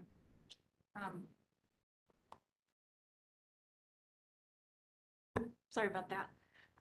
Mr. Verderami, Goodwin Thompson, representing the Sierra Club. In response to Chair Mitchell's last question about, providing assurance that the company is going to do all it can to mitigate the risk of fuel price volatility to its customers, understand that the company doesn't control the gas markets, correct? Correct. And I think earlier, or you had alluded to being able to control the operations of your system. Is it correct that the company can control the way it operates its system? Yes. And isn't it also true that the company can control what resources it seeks to add to its system and the resources for which it seeks commission approval? Subject to commission approval, but yeah. Correct. And isn't it also true that, or are you aware that the proposed carbon plan recently filed by the company and Duke Energy Progress includes over 2 gigawatts of new gas combined cycle capacity in each of the 4 proposed portfolios? Okay. Okay, thank you. That's all I have. Thank you, Chair Mitchell. All right, Mr. Kaler. No questions. Okay. All right. With that, gentlemen, you all may step down. Mr. Kaler, I'll take a motion. Yes, I would move that the exhibits, which has previously been marked for the record, be accepted into evidence. All right, hearing no objection, we will accept the exhibits into evidence. And I believe I also moved the application already. You did. We got the application. Gentlemen, thank you for your testimony today. Y'all may step down. And that concludes our case. All right, with that, I'm not hearing anything from council. Well, actually, Mr. Creech. Go ahead. If you'd like for us to call witnesses, Lawrence and Metz, we can. Let's do that. And let's also move Ms. Chu's affidavit in. Certainly, public staff would ask that that witness Chu's affidavit be entered into the record. All right, hearing no objection, that motion will be allowed. Thank you. So we're calling witnesses Lawrence and Metz, and parties, to my knowledge, we filed did not have cross, so without objection, we'll have them appear as a panel. No objection. Okay. May proceed. Mr. Lawrence. Let's get them sworn in, guys. Right hands up, left hand, Bible. Swear a testimony about to give shall be the truth, the whole truth, and nothing but the truth. So help you God. All right. All right, Mr. Creech. All right, we'll start with Mr. Lawrence. Mr. Lawrence, will you please state your name, business address, and present position for the record? My name is Evan Lawrence. My business address is 430 North Salisbury Street, Raleigh, NC, and my current position is a utilities engineer with the Public Staff's Energy Division. All right, Mr. Metz, if you'll do the same, please state your name, business address, and present position for the record. My name is Dustin Metz. Business address is 430 North Salisbury Street, Raleigh, North Carolina. I'm an engineer with the Operations and Planning Division with the Public Staff. Right. And Mr. Lawrence, on May 17th, 2022, did you and Mr. Metz jointly prepare and cause to be filed in this docket joint testimony consisting of 16 pages inclusive of 2 appendices, attached to which there were 3 exhibits, being Lawrence Metz exhibits 1 to 3? Yes. And is that right, Mr. Metz? That is correct. And Mr. Lawrence, do you have any corrections to your testimony? None at this time, no. Mr. Metz? None at this time. Mr. Lawrence, if you were asked the same questions from your testimony today, would your answers be the same? Yes. Mr. Metz? They would be the same. Chair Mitchell, I move that the joint testimony consisting of 16 pages, inclusive of their 2 appendices, be copied into the record as if given orally from the stand. All right, hearing no objection to that motion will be allowed. And Chair Mitchell, the witnesses are available for commission questions. All right. Good morning, gentlemen. Let me check in with colleagues to see if anyone has questions for you all. All right, I've got a few for you. All right, supplemental testimony and updated numbers. Have you all, public staff, had a chance to review that additional information? We have reviewed the numbers and how they flow through. We haven't reviewed yet for appropriateness and prudence. That will be done in the next fuel case. All right. Any objections or concerns with what has been filed as supplemental information in this docket? No. Okay. You heard my questions for company witnesses about volatility and insulating customers during this period of time when we anticipate that there will be volatility in the natural gas market and you know the continued closure of the coal facilities and the reality of the coal market right now. Is there anything else that you all believe the company could be or should be doing to insulate customers from these risks? So during the conversation, I believe there was a few components talked about. There is the fuel cost risk, but there's also what we call fuel security risk. So not to ask the chair a question, or you highlighting the fuel security standpoint or more of the cost element? All of the above. I mean, recognizing that certain external forces are beyond the company's control. What I'm focused on is what can the company do right now to manage the volatility to manage this risk that the volatility imposes on customers. And if the answer is nothing more than what they've testified, that's fine. I just want to make sure there's nothing else that you all can think of or have discussed that we should be aware of. There's no additional items that we have Okay. discussed other than what's been presented today. Okay. In your testimony, you note the disparity between the gas price the company was using and the gas price. I think your testimony identified gas price in March. Is that, why not, what discussions did the public staff have about utilizing sort of more recent forecasts than that which they utilized? So the Duke witnesses stated earlier sort of the overall timeline of what it takes to get a fuel filing ready. And in my words, pencils downs or route in this December, and it takes a few weeks to complete everything to make the filing. We were having internal conversations, and when Duke made the filing, we also reached out and had multiple meetings with Duke saying, okay, these are your projections. And we're both very cognizant, sensitive of the actual rate increases in this case. And what were the projections? And just using round numbers here, I believe when we started the conversations potentially in March, looking at the NYMEX natural gas price around $6 to $7 range. With looking at those forward curves, there's the potential that they can go up and it's the potential they can go down. I believe Mr. Lawrence covered this in his testimony, and similar to conversations we had in the Dominion fuel filing at the end of last year, internal conversations on DEP fuel filing when we started noticing this trend. So when we looked in March, there was no immediate expectation that the gas prices would be approximately $9.50 as of yesterday. So as more time passes, one has more clarity into what the actual exposed volatility is. And I will add that we had similar discussions in the fall with Dominion Energy when they had filed for their fuel case, and there were concerns at that time about updating essentially the filing, the whole filing later in the discovery period, test period, and then at what point is too late.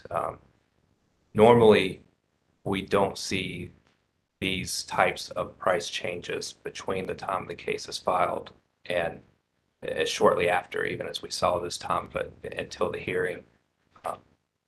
This is an historically unusual situation. I don't know how unusual it's going to be moving forward, and that is something when to update and if to update is something that we have discussed in this and Dominion's fuel case in 2021, and those discussions are going to be ongoing to ensure that we get something that's fair for everybody at appropriate rates and for the customers.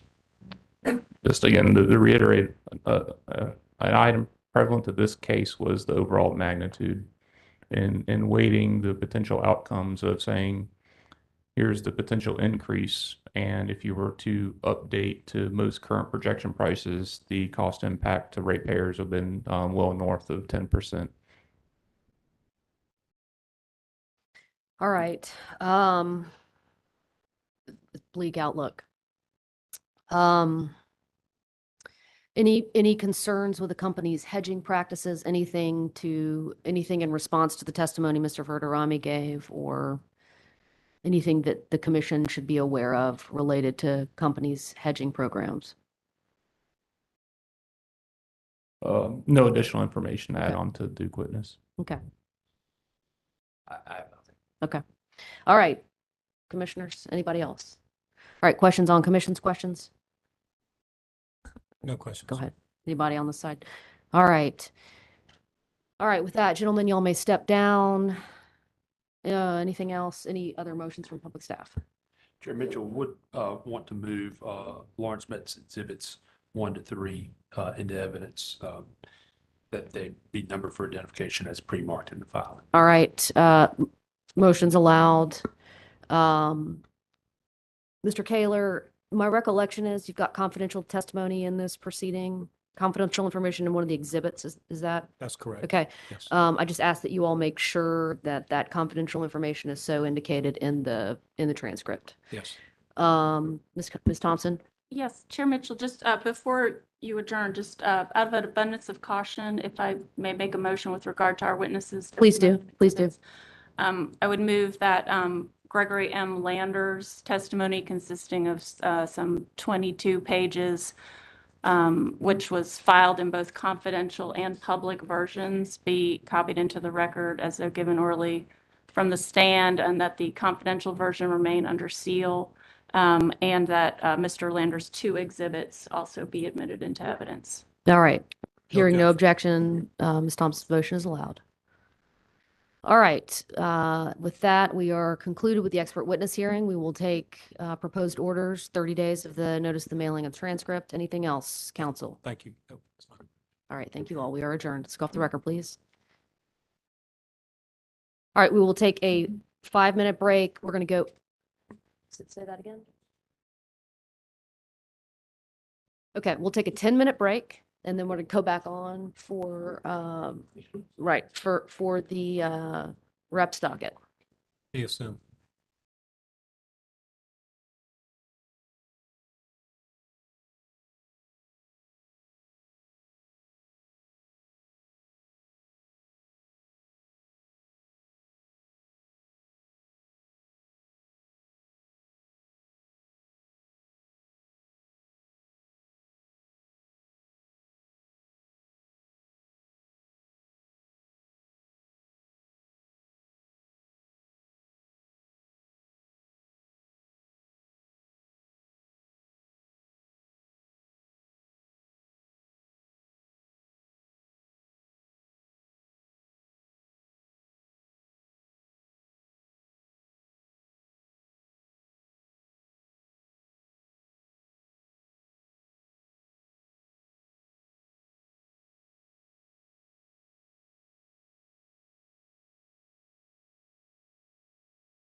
docket number E-7 sub 1264, which is the application of Duke Energy's Carolinas for approval of its application for the Renewable Energy Portfolio Standard Rider. With me today, I'm Commissioner Clodfelder presiding. With me today are Chair Mitchell and Commissioners Brown Bland, Duffley, Hughes, McKissick, and Cpre. On June 3rd, last Friday, the commission entered an order excusing all witnesses, accepting into the record all pre-filed testimony and exhibits, and canceling the public witness, the expert witness hearing for today. So the only reason we are here on the record is to find out if there is anyone present who wishes to provide public witness testimony in this docket. If you are, will you please step forward?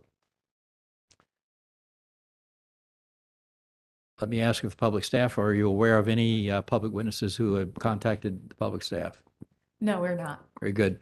Madam Court Reporter, we will then close the record. The order on Friday also sets the time for filing proposed orders as well. Thank you. The record is closed. We did that in under 60 seconds, I believe.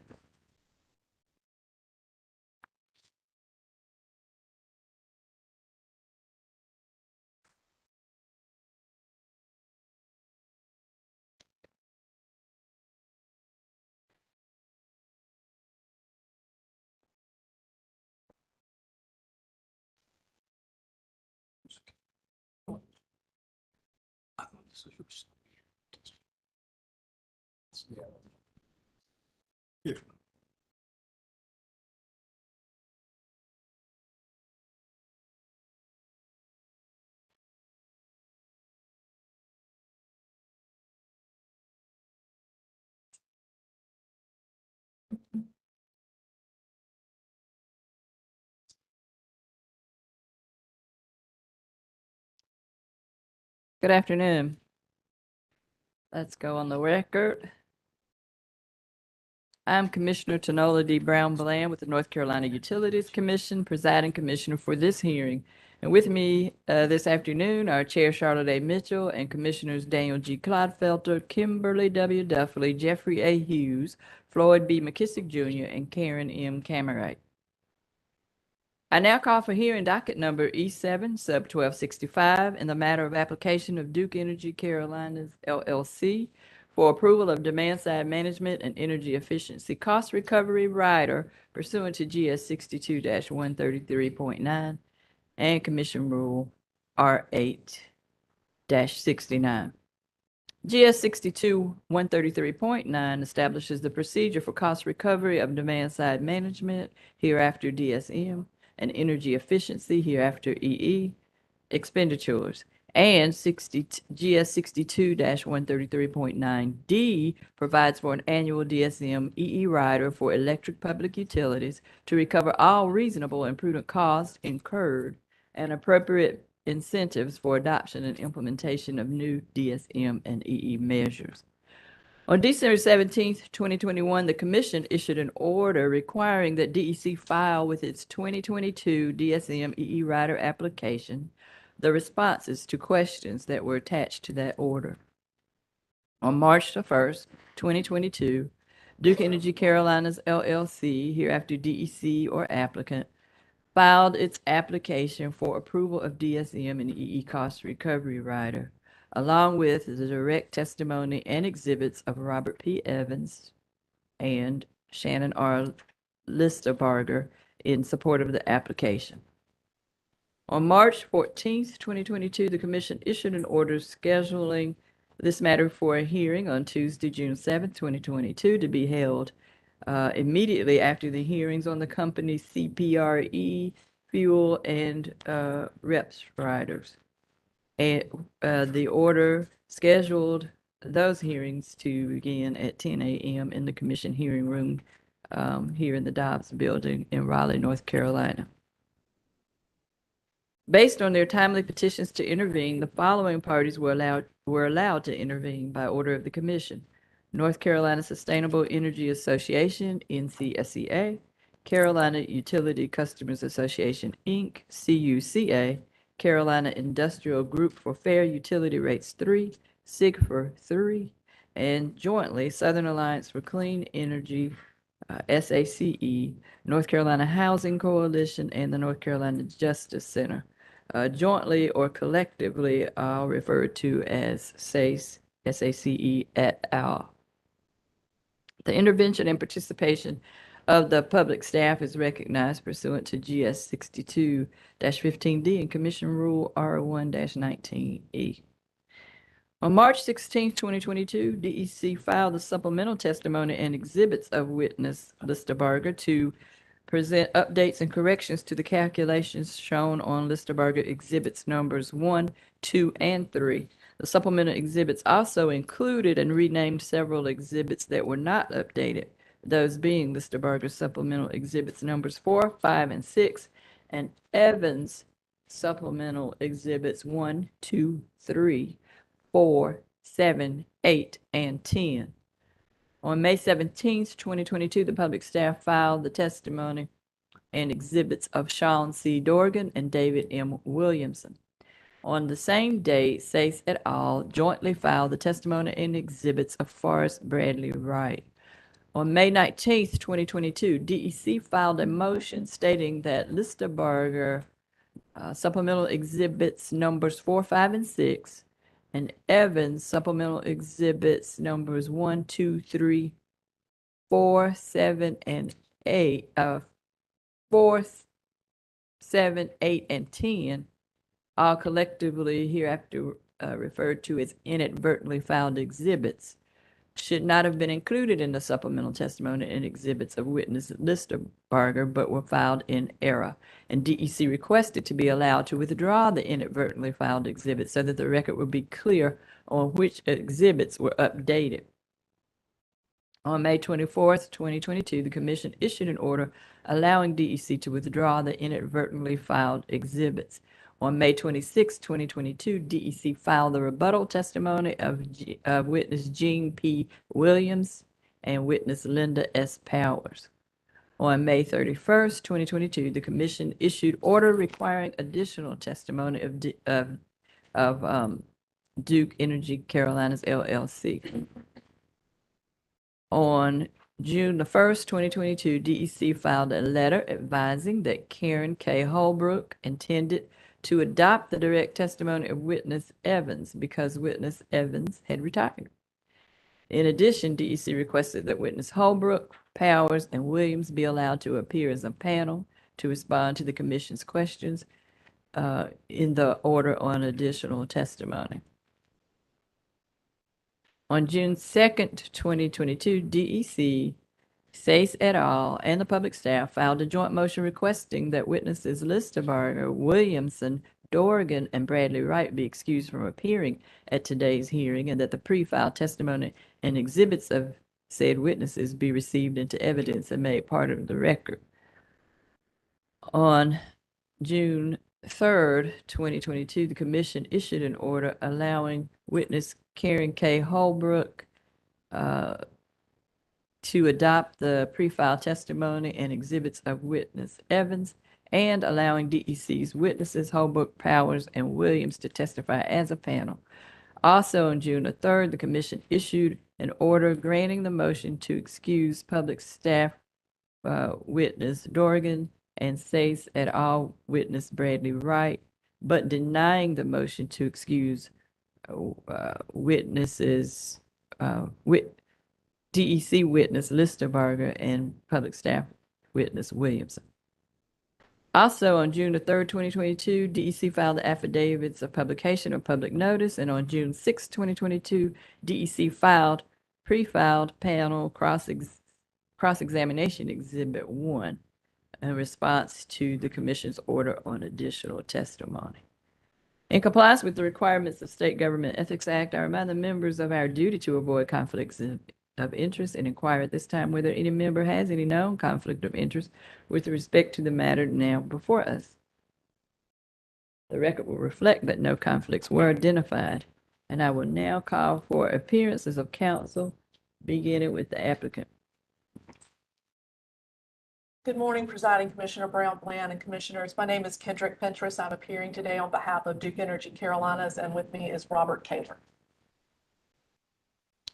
Good afternoon. And call for appearance of the council on the other side. Good morning, Commissioner Brown Bland. Peter Ledford on behalf of the North Carolina Sustainable Energy Association. Morning, Craig Shower on behalf of the Carolina Utilities Customers Association. Good afternoon, Presiding Commissioner Brown Bland, Chair Mitchell, members of the commission, Christina Kress with the law firm of Bailey and Dixon, appearing on behalf of Cpre 3. Good morning, Presiding Commissioner Brown Bland, Chair Mitchell, Commissioners. David Neal of the Southern Environmental Law Center, appearing on behalf of the North Carolina Justice Center, North Carolina Housing Coalition, and the Southern Alliance for Clean Energy. Good afternoon, Lucy Evanson with the public staff on behalf of the using and consuming public. All right, thank you all for your appearances. And Ms. Evanson, I'll ask you, are there any public witnesses? Have you identified who wish to give testimony? I have not. Out of an abundance of caution, I'll just ask, is there anyone out in the audience who wishes to come forward with public witness testimony about this docket? The record will reflect that no one came forward. All right, are there any preliminary matters for us to address? Presiding Chair Brown Bland, we have passed out summaries for these witnesses. However, I do note that the parties have waived cross-examination. In light of that, we would be willing to waive the summaries into the record if it is acceptable to the commission. It is acceptable to the commission that we will receive your prepared summaries into the record without having them read from the stand. Thank you. And with that, we are prepared to call up our witnesses and introduce them. All right, go ahead. We would call witnesses Holbrook, Powers, Williams, and Listabarger to the stand, please.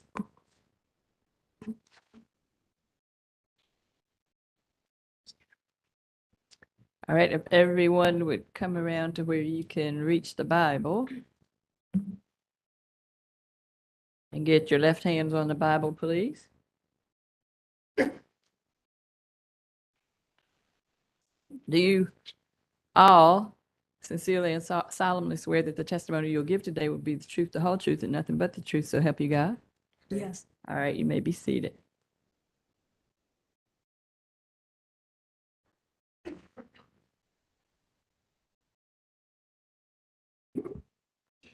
Ms. Listabarger, I'm going to start with you. Sorry. Can you please state your name for the record? Yes, Shannon Listabarger, And what is your business address? 526 South Church Street, Charlotte, North Carolina. And what is your position with Duke Energy? Rates manager.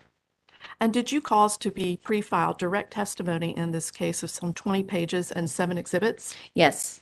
And do you have any changes or corrections to your pre-filed direct testimony? No. So if I were to ask you the same questions as written in your pre-filed direct testimony here today from the stand, would your answers be the same? Yes. And Ms. Listabarger, did you also cause to be pre-filed some 3 pages of supplemental testimony and 3 updated exhibits on May 16th, 2022? Yes. And do you have any changes or corrections to your pre-filed supplemental testimony? No. So if I were to ask you the same questions as written in your pre-filed supplemental testimony today from the stand, would your answers be the same? Yes. I will move all the testimony and exhibits in after introducing them, if that's okay. All right, I'll move to Ms. Williams.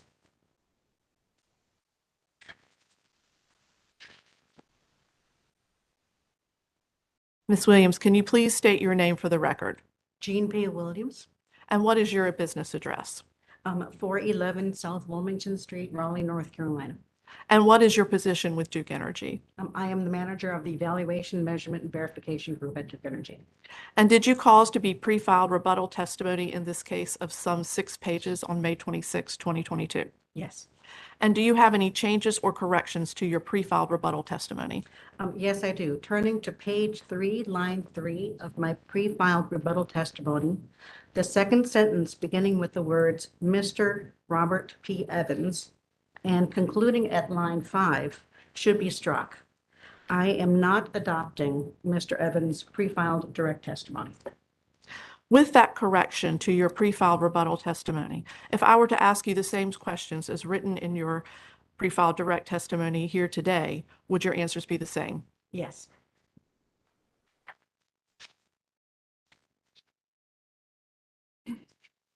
Ms. Powers, would you please state your name from the record?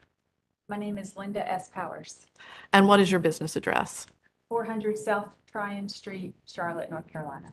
And what is your position with Duke Energy? I'm a Senior Strategy and Collaboration Manager. And did you cause to be pre-filed rebuttal testimony in this case of some 15 pages on May 26, 2022? Yes.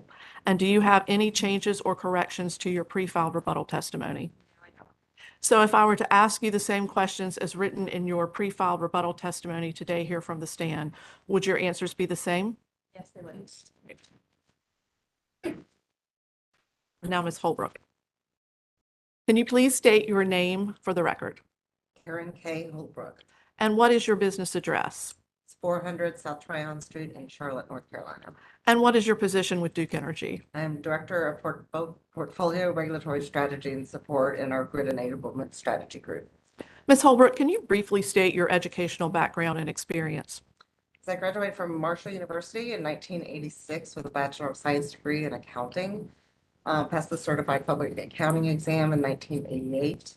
Started my career in 1986 as a general accountant for Kanawha County Parks and Recreation in Charleston, West Virginia, and was promoted to controller a couple of years later.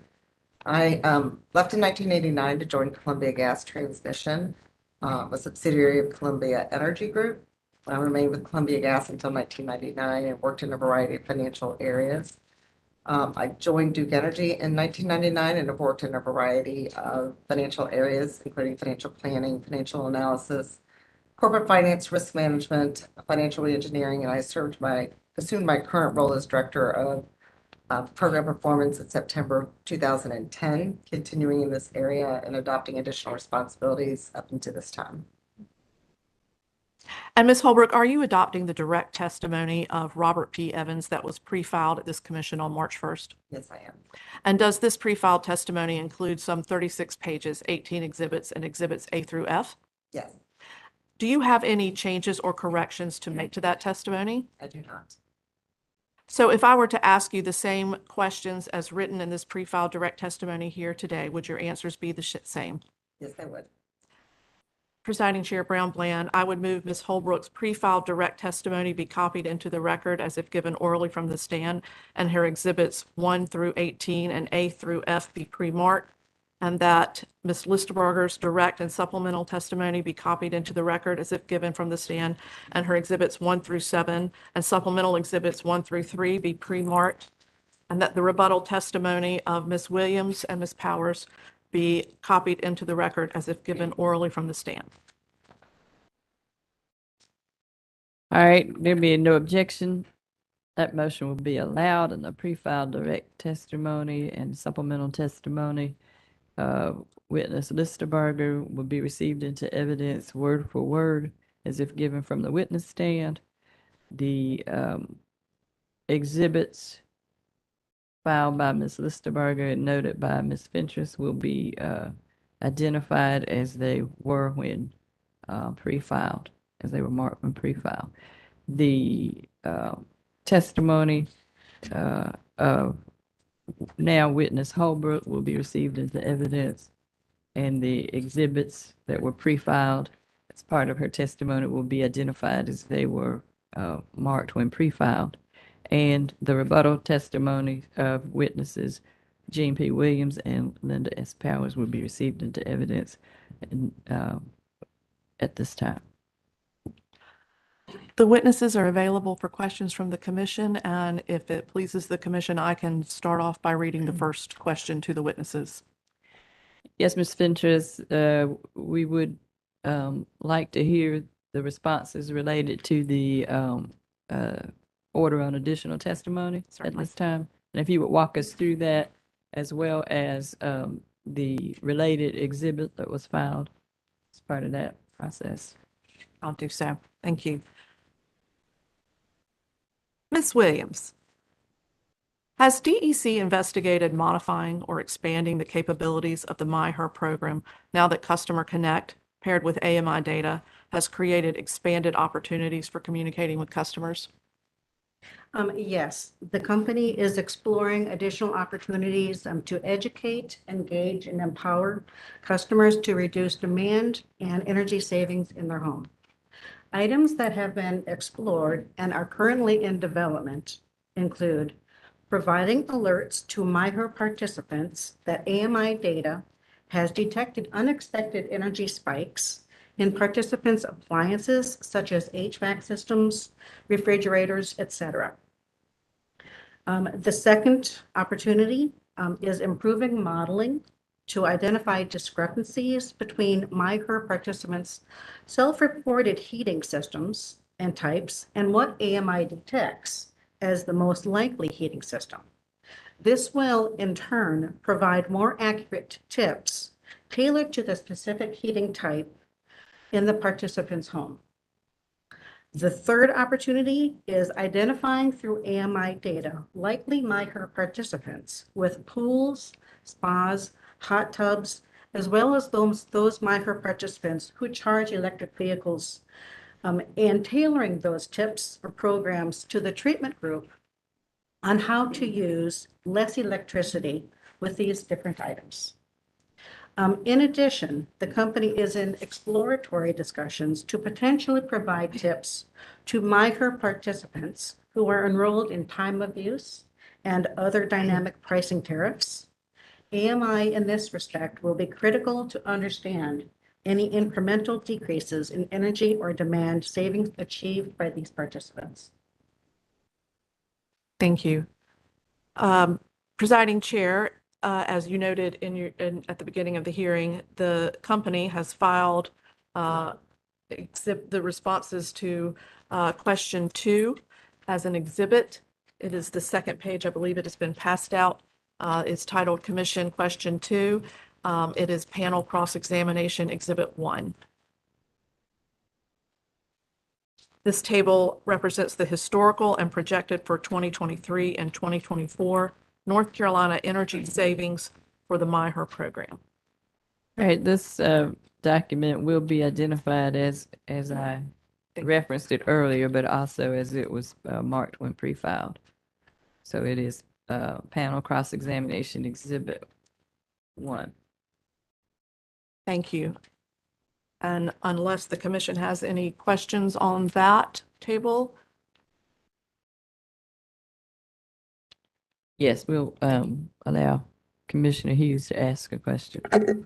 Yes, could you just confirm that this exhibit where it says the participants and the total projected savings, that is North Carolina and not system-wide savings?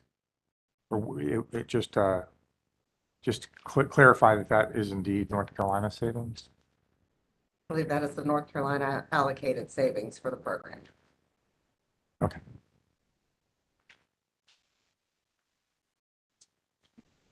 All right, Ms. Ventress, you can continue. certainly. If you turn to the next page of the cross-examination, panel cross-examination Exhibit 1, it is question 3. And I will, if the commission has any questions, that is before you right now. And could you just go ahead for context and read question 3? Certainly. Taking into account any adjustments made after the initial rider application, provide a summary of the different MyHer program cost and other revenue requirement components that occurred during actual rider rate years. For later years, such as 2021 or 2022 onwards, when actual costs were not available, provide estimates. Values should coincide with the rate year they were incurred, not the year when they were ultimately included in the rider revenue requirements. The company has presented the response to question Exhibit 3 in panel cross-examination Exhibit 1. And Ms. Ventress, could you tell us with regard to the table 2 and 3, is there a particular witness who's sponsored or who prepared? I believe the panel is enabled to answer the questions and they are prepared to answer as appropriate. All right, so the panel, I take it the panel. You could probably direct this one to Ms. Holbrook. Well, not so much for a question, but just in terms of preparation, the panel worked on this together. Yes. All right. And continue. Certainly. Question 4, Ms. Holbrook.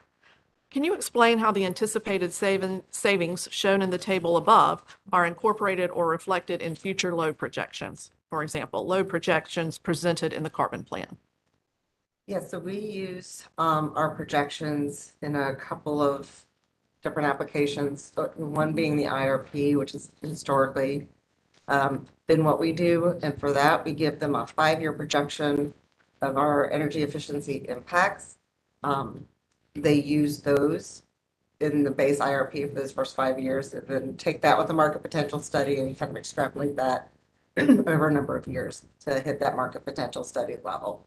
I believe in the carbon plan, it was a generic 1% of eligible load that was used, with the confidence that we've got this program with a very high saturation point, and other programs in addition to efforts ongoing to hit that goal in the carbon plan.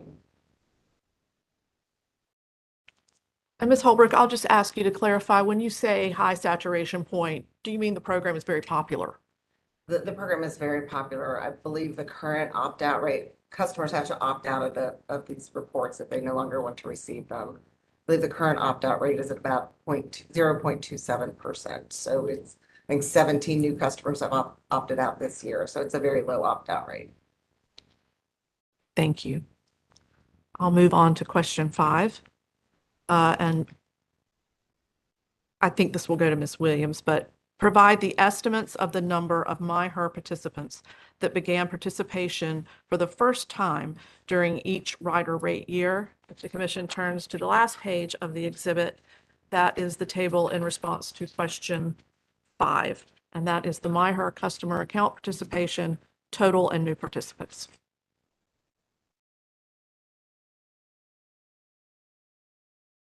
All right. Is that the last one? I believe it is. I think so. All right. Is there any cross-examination for these witnesses based on the answers to the commission's order on additional testimony? Or any cross-examination generally for this panel? Yeah. All right. Are there questions from the commission? Chair Mitchell. I just have a quick few. I'm interested in opt-outs. So Ms. Holbrook, these may be coming to you, but anybody chime in. Reviewing the testimony of Forrest Bradley Wright, whom I know is not before us today, but I'm hoping y'all have had a chance to review it. He testifies that 61% of DEC's commercial and industrial energy I think he meant to say customers that were eligible to opt out, opted out. I'm sort of paraphrasing there, but if you want to look at his testimony, it appears on page 7, beginning at line 18. 61% of DEC's commercial and industrial energy consumption opted out. So help me understand, and I know there's testimony in the docket from the company about specific numbers of customers. It appeared originally in Mr. Evans' testimony, and I'm sure you all are very familiar with those numbers. Just help me understand, really for my own knowledge, for those customers that opt out, that don't participate in funding the revenue requirement associated with the DSMEE programs for the company. What can you ballpark for me? What cost burden are they avoiding by opting out? And I recognize that's a complicated question and it's highly dependent on the usage of those customers. But is there any way you could just ballpark it? I don't think I would be qualified to ballpark it at this point. unless we've got like the rate times some assumed usage. I don't have that off the top of my head. Yeah, the only thing I would offer is that for DEP customers, all customers in every class are charged the KWH rate that is approved by the commission. And if you are an opt-out customer, then you receive a credit on the bill that corresponds to whatever the approved DSM-EE rate was at that time. So customers can opt out of the EE rider, or they can opt out of the DSM rider, or they can opt out of both. And so they would get a good credit back on their bill.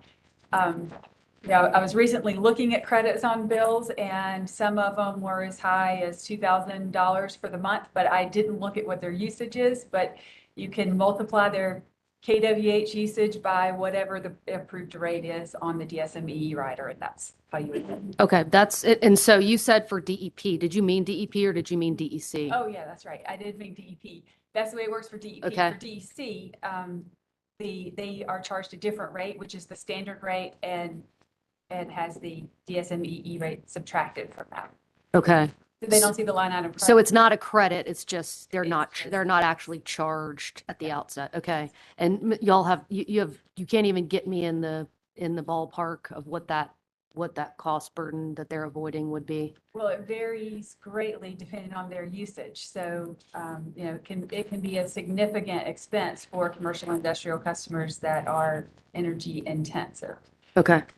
But I would presume to. Is it fair to say that those customers that opt out are avoiding the cost burden?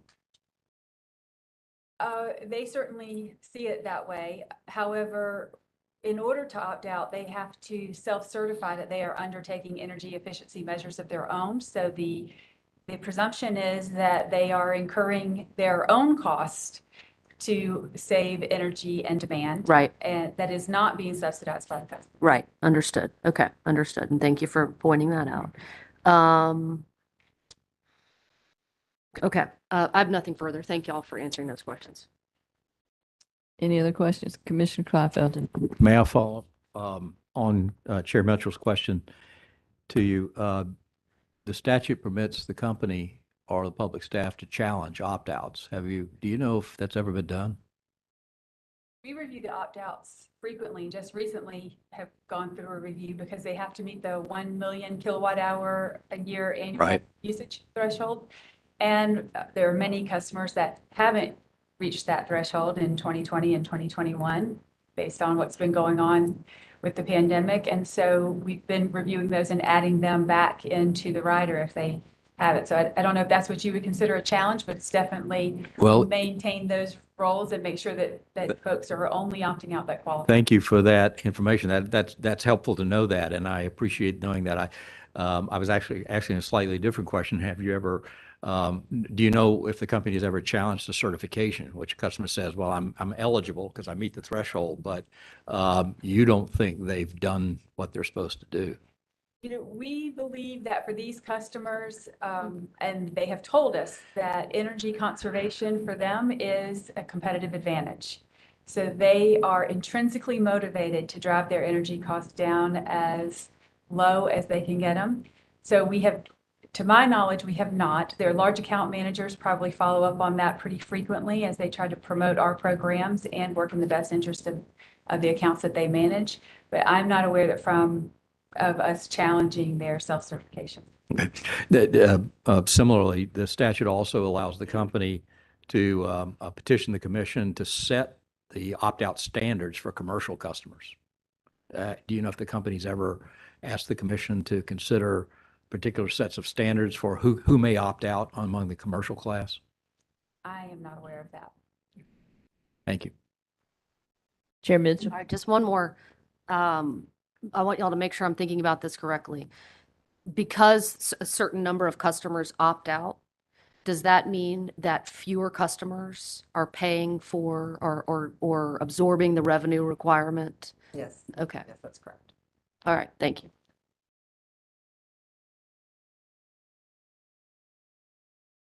Commissioner Hughes? Yes, thank you. So in the testimony, there's still evidence that there continues to be an ongoing disagreement as to how well the process for reviewing and implementing new programs is working through the EE Collaborative. Could you just say briefly what the main areas of disagreement are? And could more frequent reporting of status with greater transparency help to track the progress? What other suggestions do you have to improve the collaboration? Well, I think the collaboration is actually pretty good. And I think that, that we've made great strides in the past few years to improve the collaboration between the company and the DSME Collaborative. The process for implementing new programs is complex, as I spelled out in my testimony. But I think it's important to provide a little context here, because that testimony, witness Forrest Bradley Wright's testimony, would seem to indicate that the company isn't doing enough, that we're not interested enough in new programs, that we're not motivated, and that we need the commission or our stakeholders to push us to develop new programs. And I would say that's just false. And for context, DEC is the #1 utility in the Southeast for energy savings. We save more energy than any other utility in the Southeast that's dealing with this climate and this mix of electric heating and all the other things that go into it. #2 is Duke Energy Progress. And #3 is so far in the rearview mirror that they don't come anywhere close. So we are highly motivated. We also exceed the national average. So on a national level, we are highly motivated when you compare us to those other utilities. We also have a regulatory mechanism that allows us to earn on energy efficiency. And we believe that energy efficiency is the low-cost resource for our customers. So we're motivated on that front as well. Now we have the carbon plan and a number of environmental goals that push us to do as much energy efficiency as we possibly can. We have included 1% in our carbon plan, but we are hopeful and ambitious that we can meet and exceed that. We are conducting a market potential study where we are looking for any and all opportunities to have more energy efficiency. We think it's a good thing for our customers, it's a good thing for our company, it's a good thing for our shareholders, and it's a good thing for our environment in general. So we are highly motivated. It's just difficult. It is hard to turn ideas, even when they're ideas that another utility has implemented well. When you bring it to the Carolinas and you look at what our avoided costs are and our constraints and our market and our heating and cooling and obligations, it's just hard to do. We have to have programs that are cost effective, that are scalable, that are commercially viable. That it's a hard threshold to hit. But rest assured, if we can get there, we are getting there. We have a track record that we are saving as much energy as we possibly can, and we are committed to saving that and more in the future. It's just going to take a while. I think what you have in the collaborative, and it's one of the strengths of the collaborative, is that we have a lot of people representing their individual interests and organizations and constituents, and everybody is bringing that focus, their particular focus to the collaborative. But so it looks like we should be able to move faster from where they're sitting. But Duke is required to put programs that benefit all the customers. We have to have a much broader vision, and that takes a little more time to get it to work out. Do I think that a schedule would help?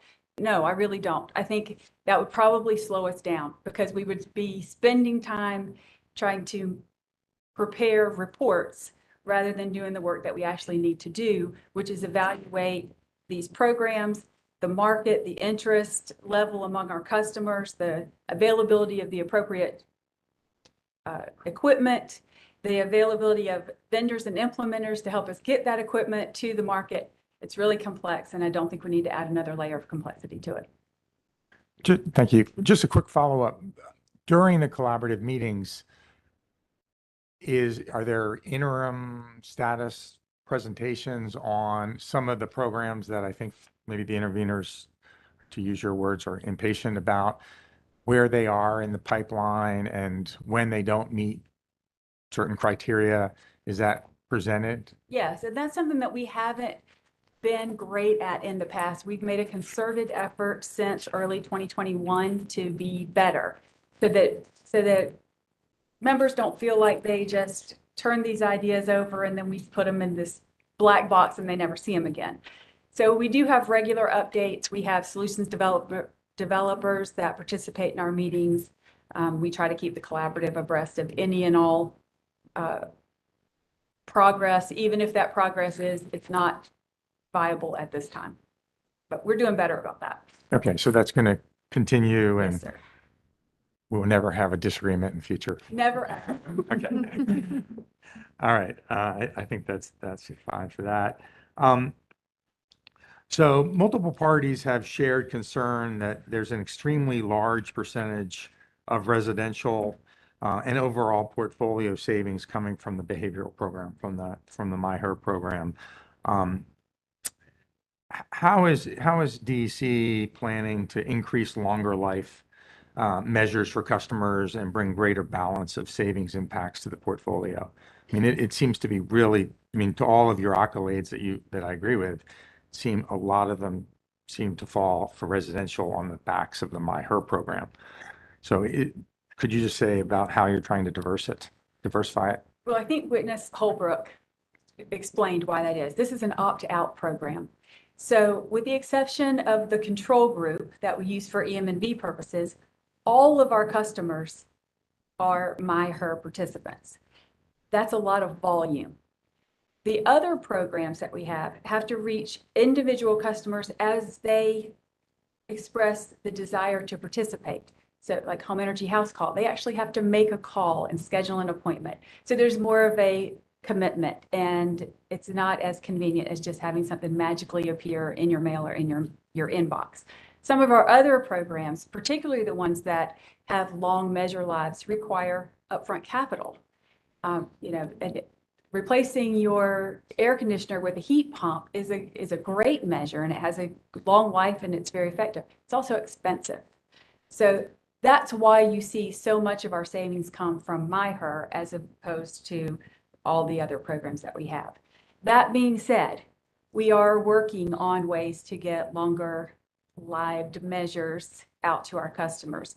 Not just for our portfolio, but because we know that that's what's going to help them save the most money for the longest amount of time. One of the things I can say in particular we're working on is the tariff on-bill program, which was part of our rate case settlement that we've been working in collaboration. I see some stakeholders nodding their heads over there because they know we've been working hard on it. We're making good progress. And hopefully that will help to address a lot of the concerns that you just raised. Okay, so that was my follow-up. So you think moving in the future, we'll see just that playing a smaller percentage of the savings for the entire portfolio? Not because it's going down, but because the other areas are coming up. We certainly hope so. Okay. So this is just a question to shift gears a little bit, but would it be reasonable to speculate that someone that tries to participate in a voluntary EE program to save money might also be more likely than the average customer that didn't seek out a voluntary EE program to volunteer or to choose a time of use rate structure? So in other words, do you think there's the same type of customer that is interested in EE but also would be interested in time of use, or is it a completely different customer in your? I don't think you could draw a straight line between that. But you're talking about a level of engagement with their energy use. It's a lot higher for a time of use rate than it is for energy efficiency. There could also be other reasons why a customer would be interested in energy efficiency that aren't necessarily savings, bill savings. So there's probably some overlap, but I don't think you could say that it's a correlation or not a very close one. Okay, so for that overlap, if there is some overlap, does Duke have any type of cross marketing so that once you get word that someone signed up for one of these programs, there's specific targeted message to try to get them to enroll in the other, just taking advantage of we're all marketed based on our, past decisions. So is that kind of level of marketing occurring? That's one of the things that Witness Williams mentioned in her response to the first cross-examination question that we are looking at through the home energy reports, is to be able to market those dynamic pricing schedules. I mean, that is in exploratory discussions right now. I'm very early in that process. So in the past, has Duke done some of that kind of cross-marketing of somebody signs up for one thing and it triggers to be? For the energy efficiency and demand side management programs, yes. For time of use rates, not to my knowledge. Okay, thanks.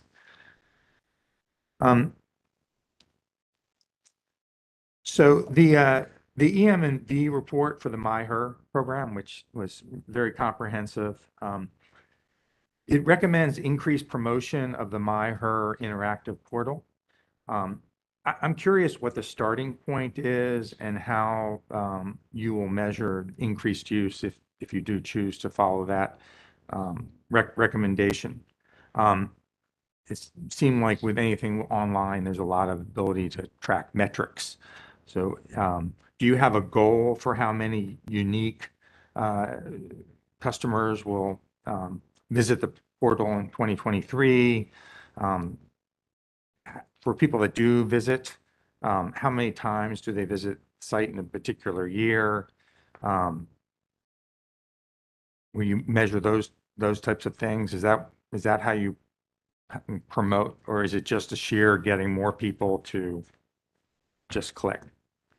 That is a good question. I do not know the goal for the program in terms of the interactive portal. I do know that there are weekly challenges among the portal participants in order to further engage with that interactive portal. The program is continuing to provide outreach and trying to engage more of those customers with the interactive portal, but in terms of the metrics, I am not aware. Do you know roughly how many of your customers are? I think you do have to enroll in the portal, right? That's not. That is correct. That is correct. So do you know how many roughly have gone to the trouble of enrolling? I do not know the number of current interactive participants, but we can get that very quickly for you. Yeah, and I should have made this clear. Just three of you are up on the panel, but if you please don't feel left out. Chime in. I keep looking over here, but You're fine. Thank you. And just to clarify, I think you said this earlier, someone that is not opted into the MyHer program doesn't have access to the interactive. That is correct. Right, so they'll just go in and they'll just say it's not available. If they have opted out, they do not receive anything associated with MyHer, whether it's a paper or what's called an electronic MyHer report. And I think there's other reasons that I've read that someone might not be a MyHer participant. They might be chosen for the control group. That is correct. And that's a fairly sizable number. So would they have access to the MyHer portal as well? They would not to the MyHer portal. Okay. So to just continuing on the promotion of this portal, when you're promoting the MyHer program versus promoting the access to the general AMI data that you provide on your site, because I think all customers can get some fairly specific data on their usage just going through the quote more traditional AMI portal. How does your promotion of those two tools, or how is it similar? How is it the same? I mean, excuse me, how is it similar? How is it different? How do you avoid kind of confusing customers when you're trying to reach out about, go here and get data on your usage? And there seems to be somewhat two competing ways to do that. A MyHer treatment customer can access AMI, and you are correct, a control group, a customer who is not in the MyHer program can also access AMI. The AMI data itself is very different from a MyHer report, or even an electronic MyHer. In terms of what a customer might see, I am not aware, but I do know that AMI interval data is available to both the treatment customer and that control customer. So I guess, Sorry. I think the key difference when you're talking about the difference between the two, if I'm looking at AMI data, I'm looking at data. And I see how my data changes over time. I don't get any tips on, hey, I'm above the average or below the average. I don't get that normative comparison that the MyHer report provides. I don't get any tips or suggestions to make myself more efficient. And I don't get any of these guides to say, you know, you can call and get a home energy house call and that kind of thing. So the MyHer just gives, I think, Ms. Williams used the terms earlier, it educates, it engages, and it empowers, whereas the AMI data is just, it's just data. So. And I'll segue onto that. In terms of the educating, the MyHer report provides customers an idea of what is using power within their home. So that is the education piece. The engaging is through the normative messaging. No one wants to be seen as an outlier. And that is why there is the social norming aspect of the MyHer report to see how you compare to others. So that is the engagement piece, but it's also it is a periodic treatment. You know, people get a paper report monthly. They could get an electronic MyHer monthly. So that is the engagement piece. But then the empowerment piece, to Ms. Holbrook's point, is each of the MyHer provides tips on ways to reduce energy and demand within their home. And that could be low cost, no cost, or as well as programs that Duke Energy offers. So it's that tripod, the tripod of the education, engagement, and empowerment that AMI does not provide. So I understand the MyHer program is sort of the Cadillac, and the other doesn't give you all the tips. But the other report does provide a lot of interesting information. There's historic trends, there's hourly usage. You allow customers to download it. Surely just there's some research that says just having access to your own use can encourage you to look into your use. You might not know what to do, but you might just walk around your house and try to figure it out yourself. And that is true, but I believe the important thing to consider is with AMI, a control group customer has access to that AMI, and they can make changes in their home based on what they see with that interval data. A treatment customer also has access to that AMI data, and they can make changes. So it is happening for both that AMI data, as well as using it, can happen on that control side, as well as the treatment side. Okay, and just to the original question of how you would promote the two tools. So someone that wouldn't have access to MyHer, how do they find out about the AMI? Is it something that's highly promoted? Or how? I am not aware of the promotional messages that are being sent to AMI customers. Yeah. Okay. Just even to click and use it and kind of view it and that sort of thing. Okay. I think you answered one of the questions in your preliminary answers. I think you answered that. Okay, switching gears a little bit into some of the savings and the characteristics of the savings. So it appears that the MyHer annual savings or reduced consumption has been consistent over time. I think the exhibits you had, the MMV report really shows that's been a robust program for a number of years. Is it correct to say that in the most recent rate case, the previously achieved MyHer program savings were reflected in actual test year consumption levels? Since you had pretty significant savings well into the past. We're getting a little, I know, a little bit into the rate case side, but maybe you can have your chance. So, and then is the same level of savings reflected in the normalized consumption levels used for rate design? So when you're actually calculating for rate design? That is something that I'll have to, I do not know. I would say so, yes.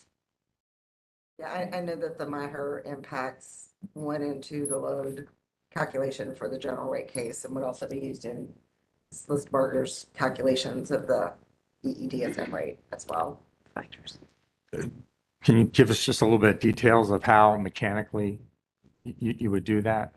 So we provide, when there's a general rate case, we provide a, depending on the test year, they look at the EE impacts. And so they've got their load, which includes our EE impacts. So that's what's going into the base rate calculation, the determinants for the base rate calculation. So that load profile has already been affected by whatever EEDSM we've done, or EE since that we have done.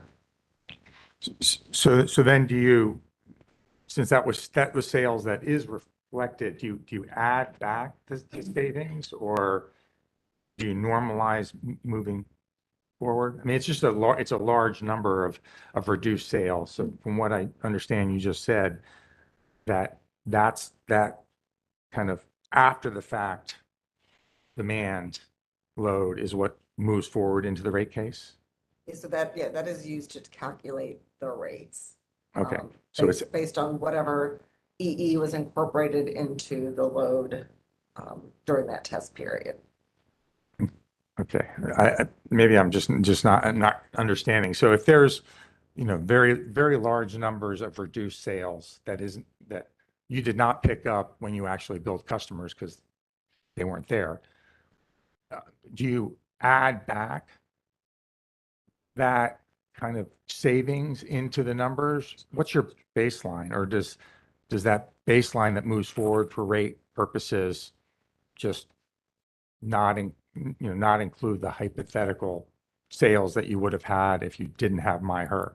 I believe it's the latter, but I may look to Shannon just to confirm because I don't do general rate stuff, but I know what we provide for the rate calculations. Yeah, I haven't been involved directly with it in the rate cases themselves, but that would be my understanding is that at that point in time, whatever we had projected within that forecast period or that test period for the rate case, that, that would be put into rates, and then we'd have a new starting point moving forward, I believe. Okay, I understand that this is a little bit getting outside the right. Could I ask for a late filed exhibit where you showed in the last rate case kind of how and demonstrated, just kind of gave us some exhibits that showed what was done related to this? It's just such a large amount of usage that it does seem like it would materially impact rate calculation. So May I just ask to clarify? So the late filed exhibit would demonstrate the savings. I'll make sure I understand. yeah, how the savings were reflected in the rate calculations.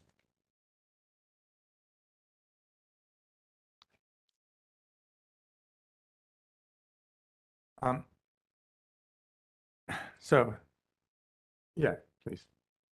I think the question is that for purposes of determining the revenue requirement, in the rate case, what level of sales do you assume? Do you assume gross, or do you assume net of the EE savings? What level of sales is assumed for purposes of setting the revenue requirement? I would imagine that would be net, but I'd have to confirm. That's the question for the late filed exhibit. Thank you. that you know what you're. Yeah, yeah, no, and there's also the question of I'm glad you brought revenue requirements, because there's the cost of the program and the savings related to it. So they're be on opposite sides of the rate calculation. So if they can show both. And public staff might know some of the answers to this. You get your chance. I'm going to just go through, and if you have clarifications on some of these, that would be great.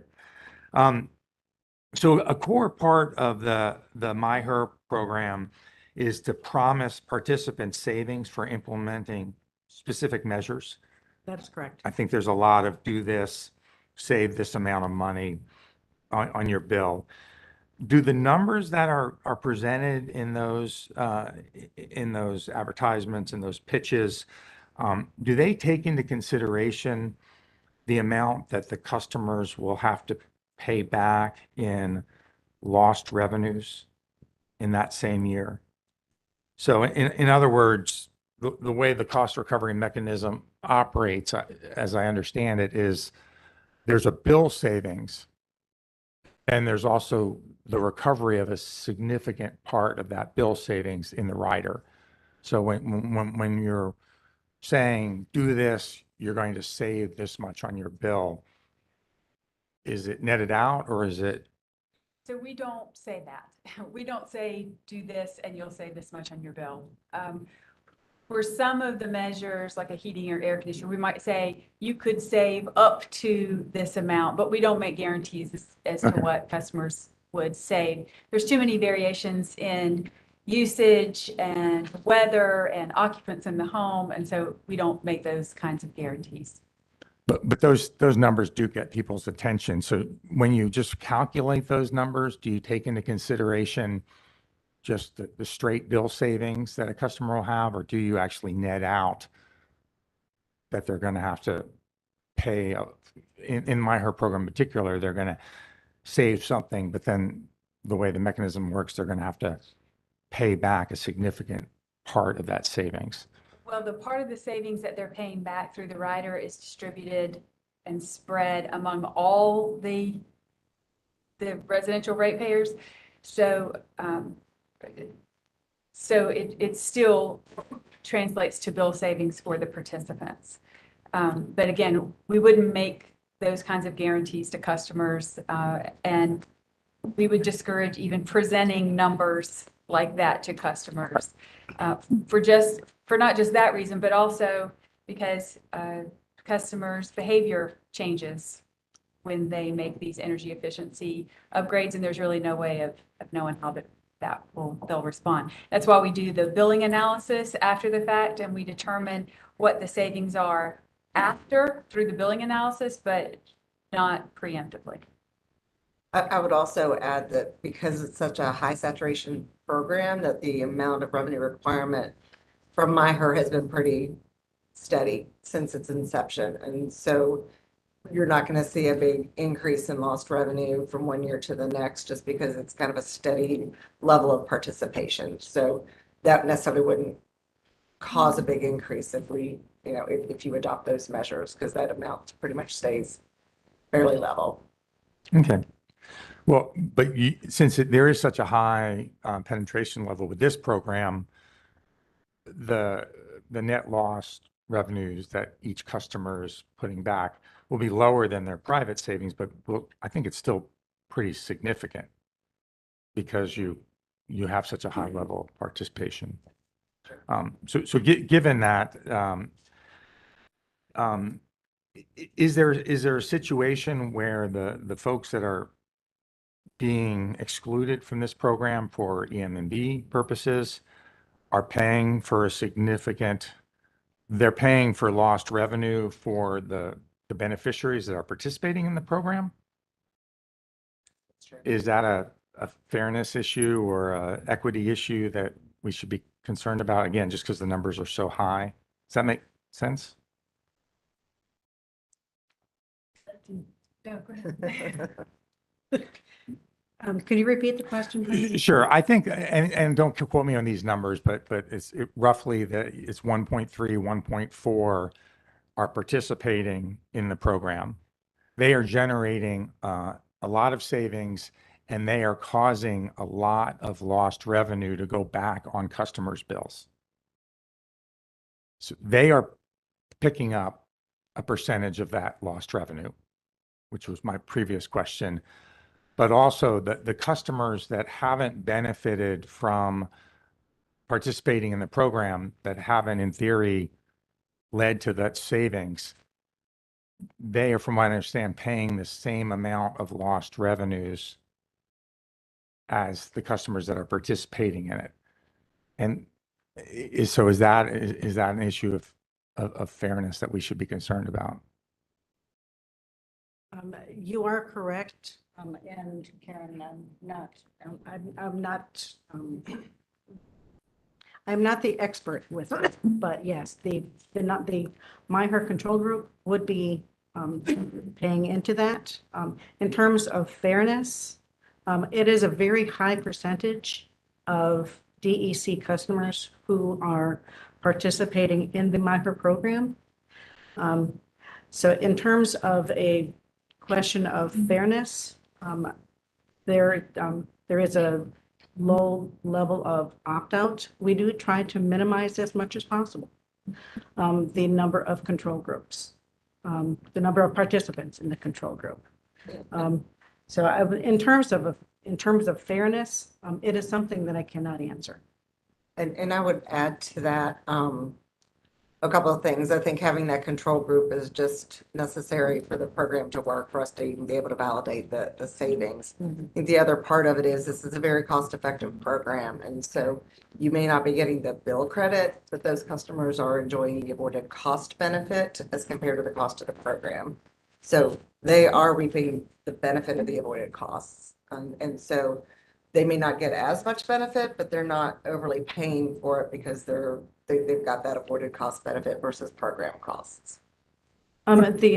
Just adding on to that, in terms of the control group that is needed for EM&V, they serve as the baseline. And what we do, working with the evaluators who are responsible for the evaluation for the MyHer program, have determined the optimal number of participants in the control group and try to keep that at a level that is necessary for EM&V, but to keep that as low as possible to allow as many participants to participate as possible. No, I appreciate that. And I, don't get me wrong, I think the control group was an excellent EM&V, but sometimes there's unintended consequences of things. So I just didn't know if we should be worrying about that. I have a series of questions from staff that I just want to walk through. Shouldn't take long, but it should just be kind of yes, no, quickly. So from what I understand, your counsel is going to hand you a copy of paragraph number 57 of the current DEC cost recovery and incentive mechanism. Do you have that?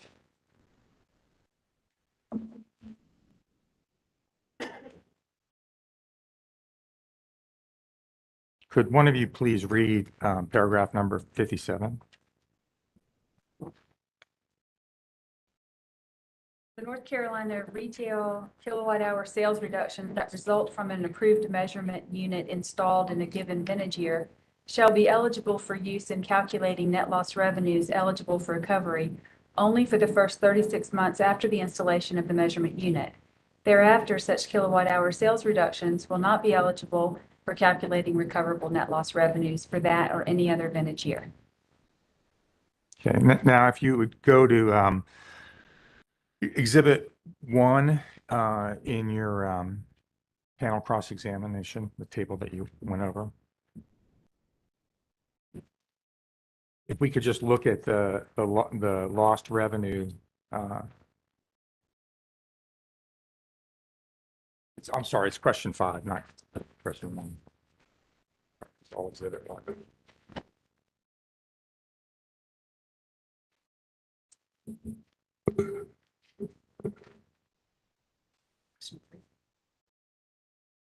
Do you have it? Question number 3. If I may, it's the third table, but it's related to the commission's 5th question. Gotcha. Okay. Thank you. Okay, we're all on the same table, so to speak. According to this exhibit, there appears to be in 2017, 1,394,693 participants during rate year 2017, and 1,432,263 participants in rate year 2018. How was the 2018 number derived? You're talking about the participation numbers? Yeah. For 2018. We have a process by which our program managers work with back then, the MyHer vendor to gather participation. And that participation is a total of the paper, online, and multifamily MyHer participation. Okay. So then if you move to rate year 2019, excuse me, if you move to rate year 2020, question 5 shows that there were 1,358,892 actual participants. Did the 2020 number include all or any of the participants in the previous year? They would include almost all, because again, it's a 1-year measure. So we send it to people each and every year. So unless somebody had opted out, or in some cases, new participants came in, but it would largely be the same group of people. Okay. And the same so if you went back to the year before, 2017, the same? Yeah, 2017 was a little lower because it was kind of a startup, but yes. So then if we go to 2021, and it shows 1,376,708 participants. Would that number include all or any of the 1,394,693 participants that were in rate year 2017? Yeah, that's very likely. There'll be some, again, the changes that happen through either opt-outs or new participants, but largely the same. Okay, so just given that number of years, given the 3-year restriction in paragraph 57 of the mechanism, what is the basis for including 2017 MyHer participants in the 2021 calculation of total participants? So I don't know if it says in paragraph 57, but the restrictions on lost revenue are 3 years or until a rate case becomes effective, or the measure life, whatever is the lowest. And the MyHer program has a 1-year measure life. So if we were to stop MyHer, essentially the tips and the engagement goes away, and we would expect that the usage would revert back to pre-MyHer before we ever got a report. And so because we have to engage them and incur the cost to engage them every year, it's a 1-year measure life. And so because of that, while it's included in the rate case as a baseline, in order to keep that going, we have to continue to engage those customers. And so we continue that participation and that lost revenue because of the 1-year measure life that it has. Okay, so from a legacy standpoint, if I understand that every year, all the participants, whether they've been participating for 1, 2, 3, 4, 5 years, are considered to be in that legacy year. So 2021, it's a new program for all the participants. That's correct. Okay.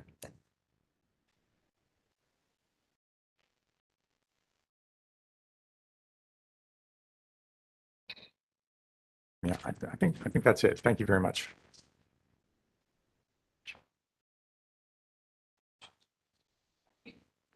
For the record, just to be clear, I had initially indicated that the commission had issued an order allowing the panel testimony, and that was for witnesses Holbrook, Powers, and Williams.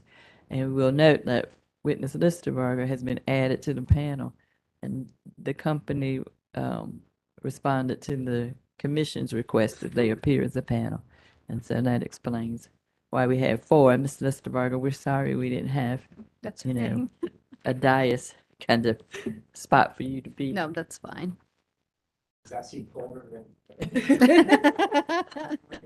I don't think she was feeling quite the hot seat Yeah. effect of that, but, any other questions from the commission? All right, are there questions on the commission's questions? Let me start. I see Ms. Kress for six. Yes, excuse me. Thank you, Presiding Commissioner Brown-Bland. Good afternoon. My name is Christina Kress. I represent the Carolina Industrial Group for Fair Utility Rates in this docket. These questions are going to be directed to the entire panel, so please feel free to answer as you see fit.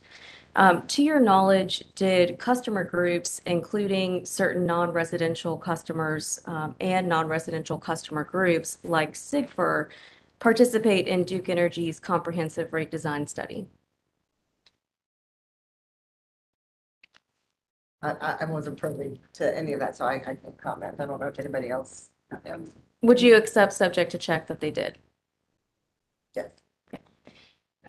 And were you aware that as part of the comprehensive rate design study, certain non-residential customer stakeholders provided extensive feedback to Duke regarding new demand response programs and modifications to existing demand response programs that, if incorporated by Duke, would or potentially may prompt those customers who may currently be opted out of DSM-EE to participate in the company's DSM-EE suite of programs and thus share in the cost recovery through the DSM-EE rider? Yeah, I wasn't privy to it, but.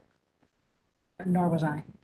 Would you accept subject to check per the roadmap that DEC and DEP filed with the commission earlier this year that did in fact occur? Subject to check, yeah. And were you aware that feedback included a specific proposal for Duke to propose for regulatory approval a new program based on Southern California Edison's base interruptible program and its related emergency load reduction program? Subject to check. Has Duke to date incorporated the feedback that it received from those non-residential customers in the comprehensive rate design study? I would imagine that is true. As Ms. Powers noted, it's not quite as easy as just turning on a switch and let's roll out a new program. So I imagine that the right parties from those discussions have been in touch with our non-residential program managers to start that. Probably actually our program developers or solutions developers to start looking at how best to do something like that. To date, has Duke proposed for commission approval a program that resembles the Southern California Edison base interruptible program or the Southern California Edison emergency load reduction program? Not to my knowledge. No. May I ask, I don't know anything about those programs, and I don't believe my witnesses do. Can you give some descriptions of the programs so that they could perhaps respond more fully? I'm happy to, ask the questions that I have here. Again, these are based on commission questions, which I was not privy to before today.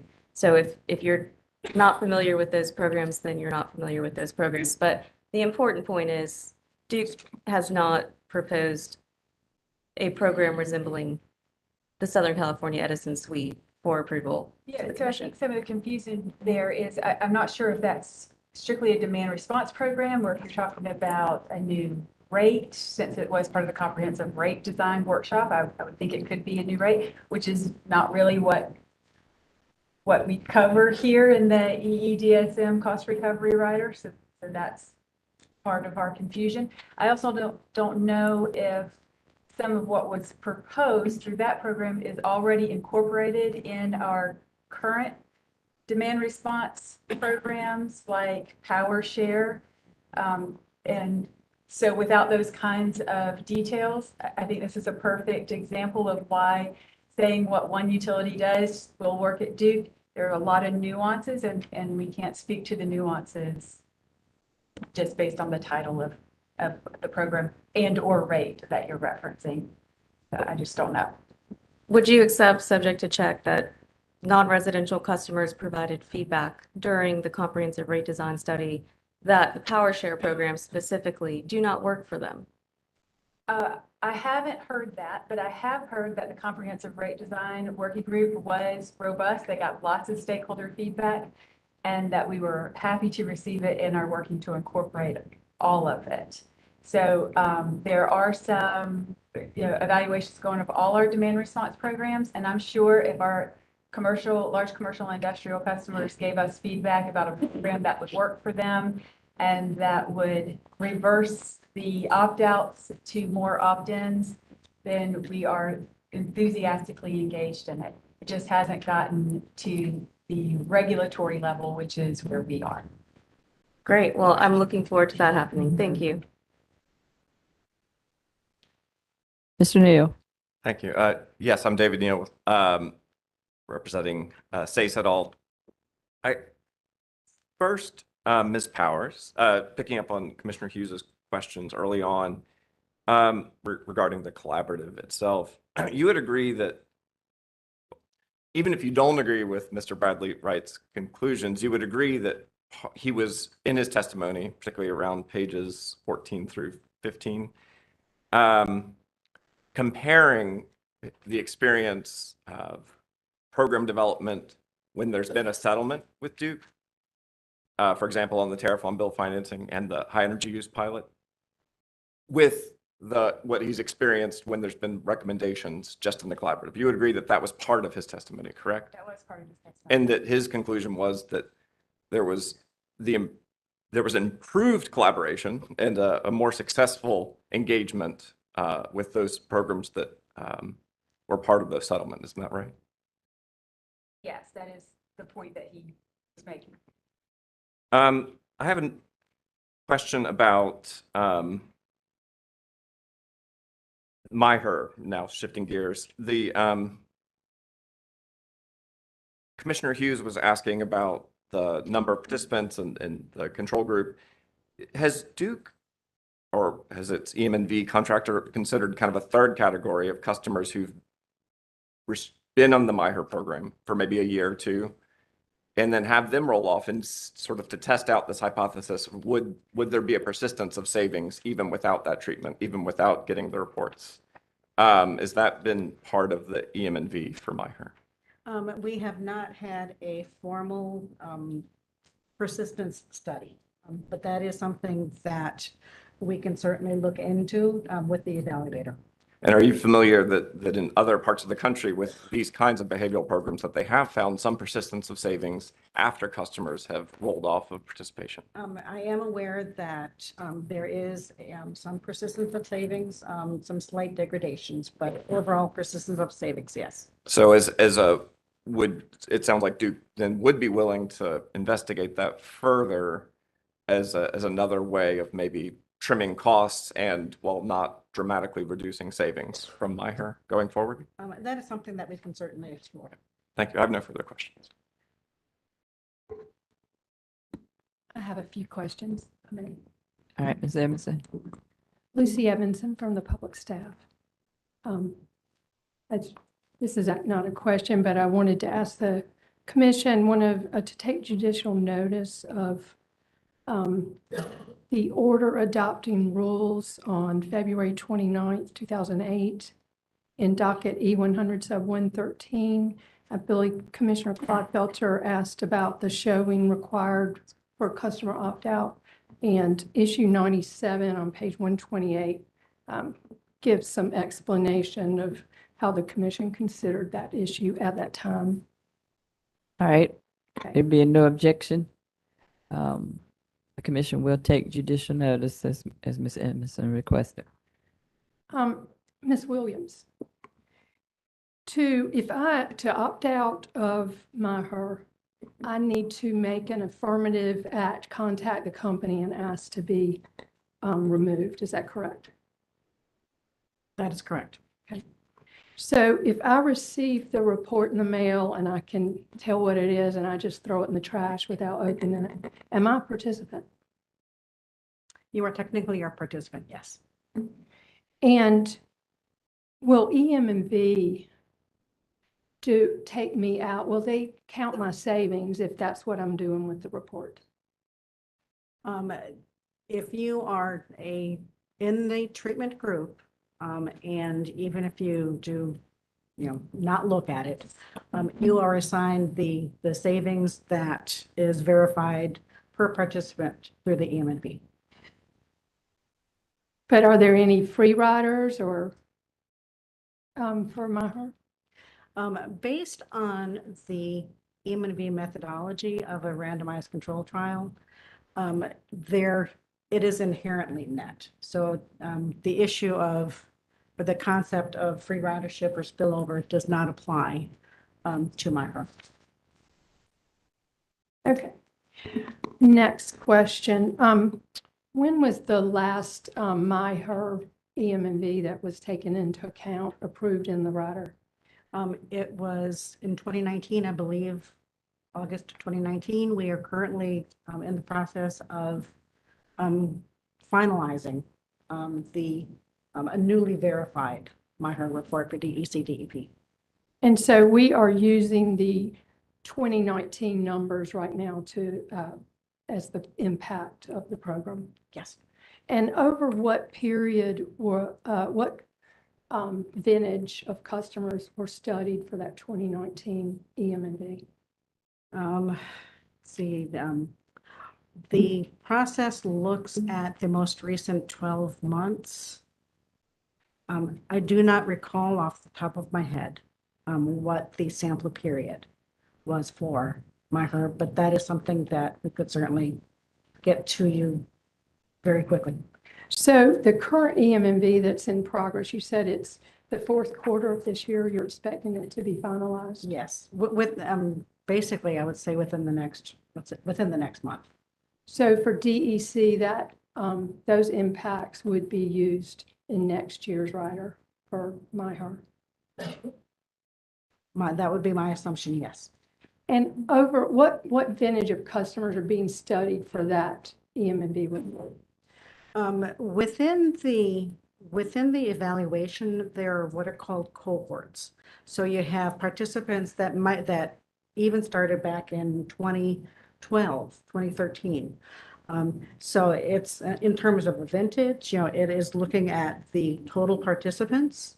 So that could be, say, from 2010, 2011, 2012, all the way through the verified sample period of, hypothetically December 2021.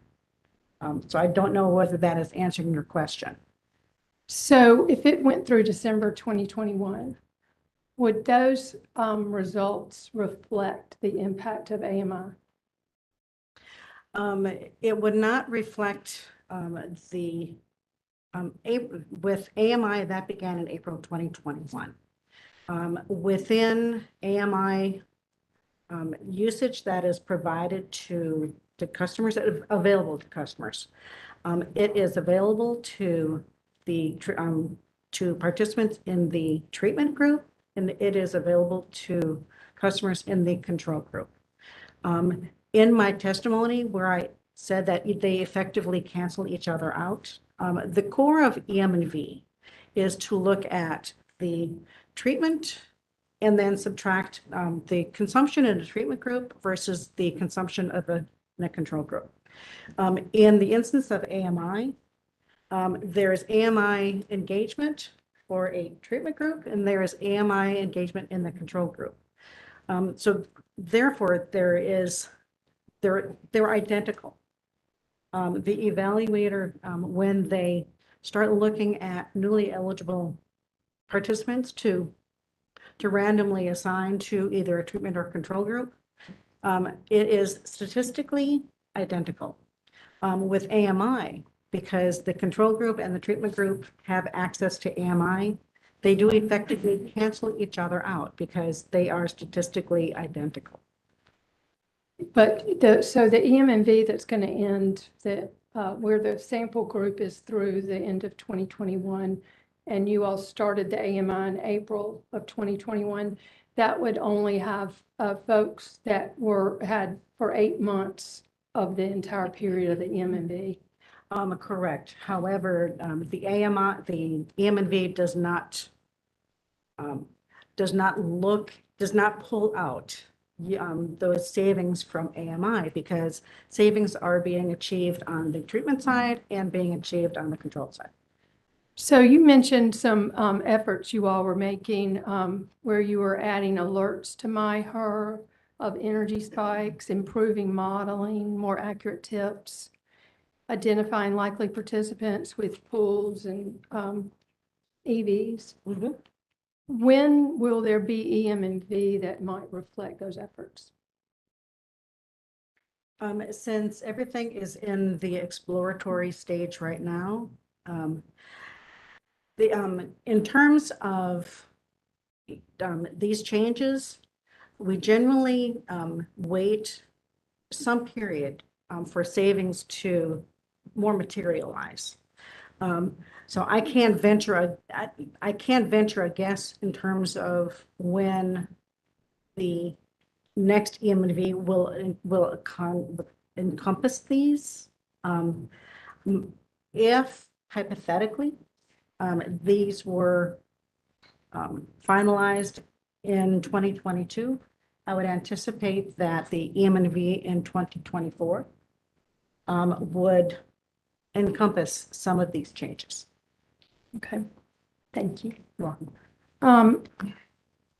One other question. So, and this can be for anyone. If I am a participant in MyHer for each year for 4 years, and it just has a 1-year measure life, are you getting net loss revenues after I've been in the program for 36 months? Yep. So you're with the 1-year measure life, you're getting net loss revenues for every participant every year, regardless of how many years they actually participated in the program. That is correct, primarily because of the ongoing engagement that's necessary to maintain those savings. So that's why it's a 1-year measure life. That's all I have. Thank you. All right. So does the applicant have questions on commission's questions? We do not. All right, then I'll entertain motions. With that, I would like to move in the testimony and the exhibits, including the pre-filed panel cross-examination Exhibit 1 into evidence, as well as the application. All right, that motion will be allowed. The pre-filed cross-examination Exhibit 1 will be received into evidence, as will the application, and the pre-marked exhibits to the pre-filed testimony. Correct. All right, for these witnesses, Listerberger, Powers, Williams, and Holbrook will be received into evidence, and they will remain with the same markings as they were identified. All right, we appreciate you making this panel available to us, and you may be excused. Thank you.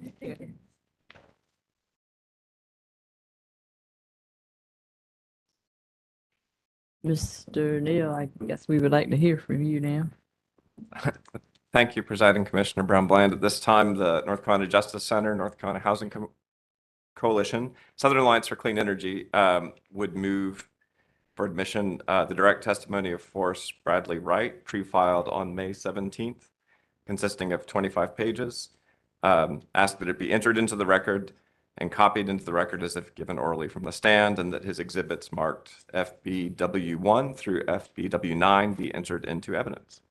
All right, there being no objection, that motion is allowed. All right, public staff? Yes, Commissioner Brown Bland, first I would move that the testimony of Sean Dorgan that was filed on May 17th, consisting of 20 pages, as well as a 1-page Appendix A, a 3-page Appendix B, two-page Appendix C be entered into evidence, and that his Exhibit 1, consisting of 41 pages, also be accepted into evidence. All right, that motion is allowed, and the direct testimony of witness Sean L. Dorgan will be received into evidence and treated as if given word for word from the witness stand. The appendices A, B, and C are part of that testimony and will come in with that. And the Exhibit 1 will be received, and it is will be received at this time, and it will be identified as it was marked when pre-filed. Thank you. If I could also note for the record, his middle initial is L. I believe in some places in the, when he was excused, I believe it was listed as a C. So just wanted to correct for the record. Thank you for that. Hopefully we get that right, but I see I have it right on my paper, so I'm happy. All right. The public staff now calls David Williamson to the stand.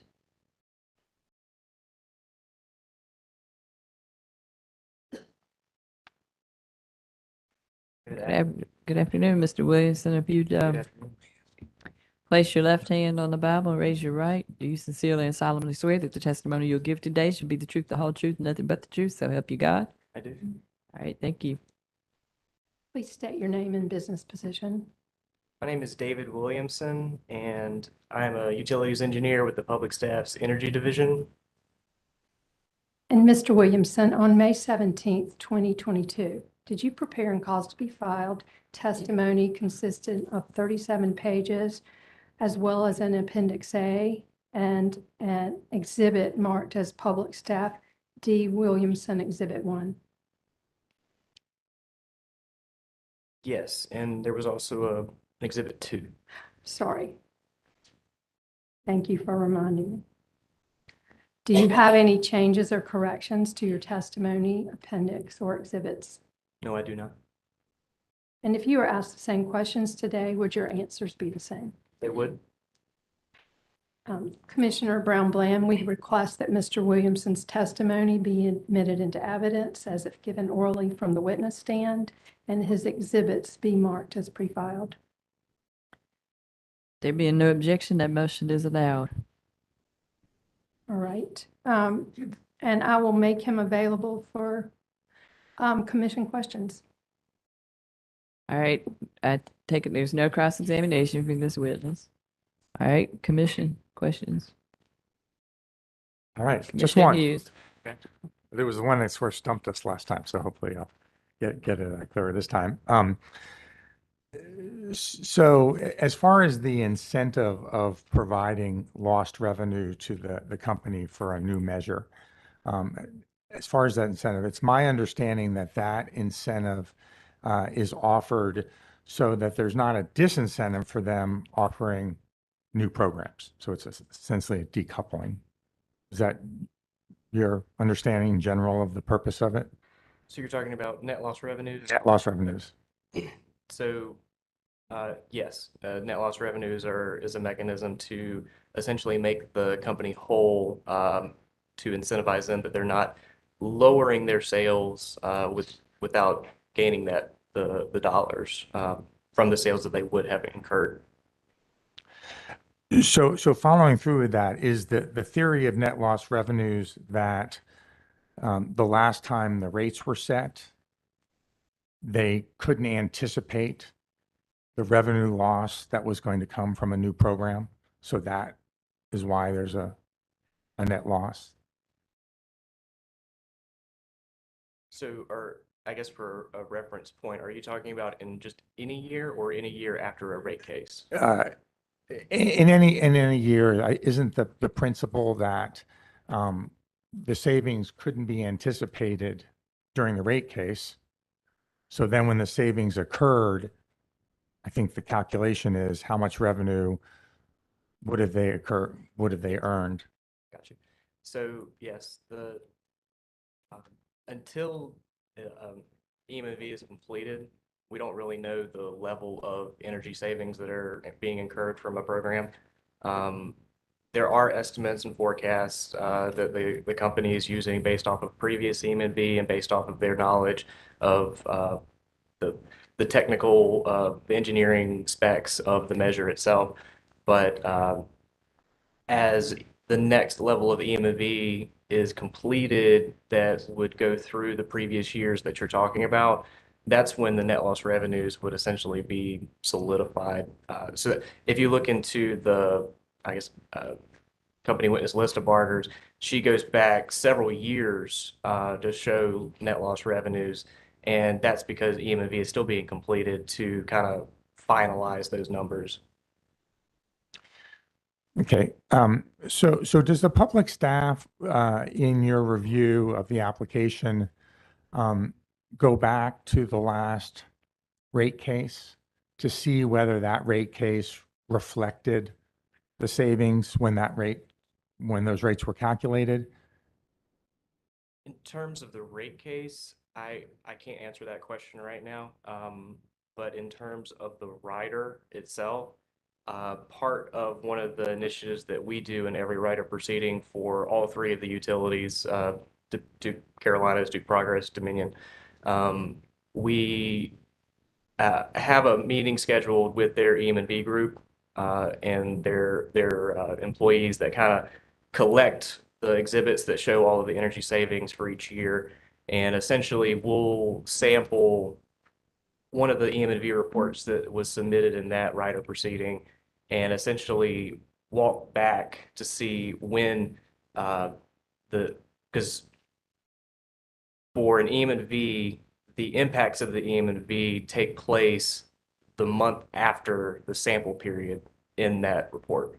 And so we'll go back and see at the month after the sample period, the differences in energy savings that are being reported for that program. So that's the type of the verification that we see as far as when EM&Vs are being incorporated. Another question that we asked during that meeting is, have we had a rate case recently or within the last few years? Here lately, we have. And so we'll go back because after a rate case, those net loss revenues are then zeroed out. And so a new baseline of net loss revenues is starting to accumulate. So I understand that net zero out, the theory behind the net zero out is that more recent rate case took into consideration the savings of the measure. So the rates were corrected. So there's no longer any net loss revenue moving forward. Is that the From theory? the measures that were put in place prior to the rate case. Okay.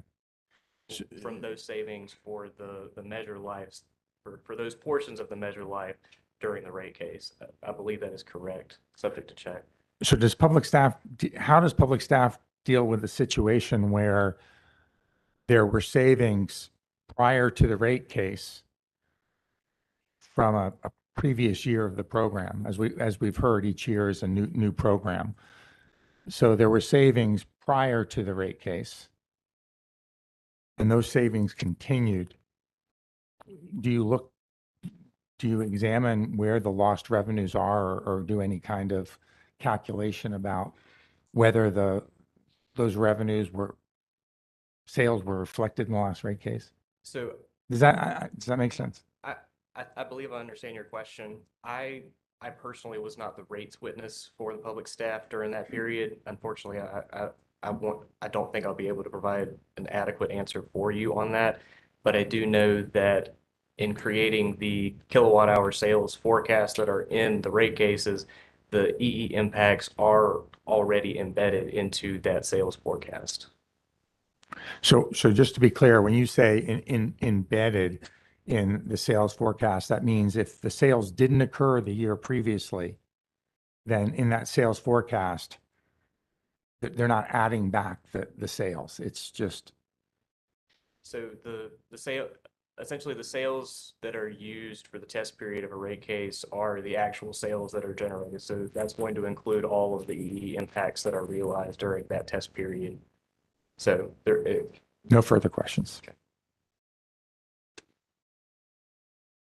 Any other questions from the commission? All right, are there questions on commission's question? The interveners from the company? No question. All right, and from Ms. Evans? No questions. All right, Mr. Williamson, Ms. Edmondson, I'll entertain. Yes, I would like to have his exhibits entered into the record. There being no objection, that motion is allowed. Thank you. And Mr. Williamson, you may step down. Thank you. Thank you. Is there anything else to come before the commission pertaining to this case? Ma'am? Presiding Commissioner Brown Bland, yes, it has come to our attention that panel cross-examination Exhibit 1 in response to question 2 is representative of our system numbers and not North Carolina. That is not what the answer to the question was. I believe it That was the indicated initial- it was North Carolina. We will file a corrected exhibit. That was as the soon as we initial can. question asked for clarification by Commissioner Hughes. That's correct. All It right, is in so fact that is system that numbers. is a correction to the initial testimony. Yes. All right, thank you for that. And I believe it was answered. There's nothing else to come before the commission at this time. So are there, with regard to the post-hearing briefs and the proposed orders, is it acceptable to everyone that they be filed within 30 days after the mailing of the transcript? Or notice of the transcript is given? All right, so ordered. And there being nothing further, I thank you all for your attention and participation, and we will be adjourned.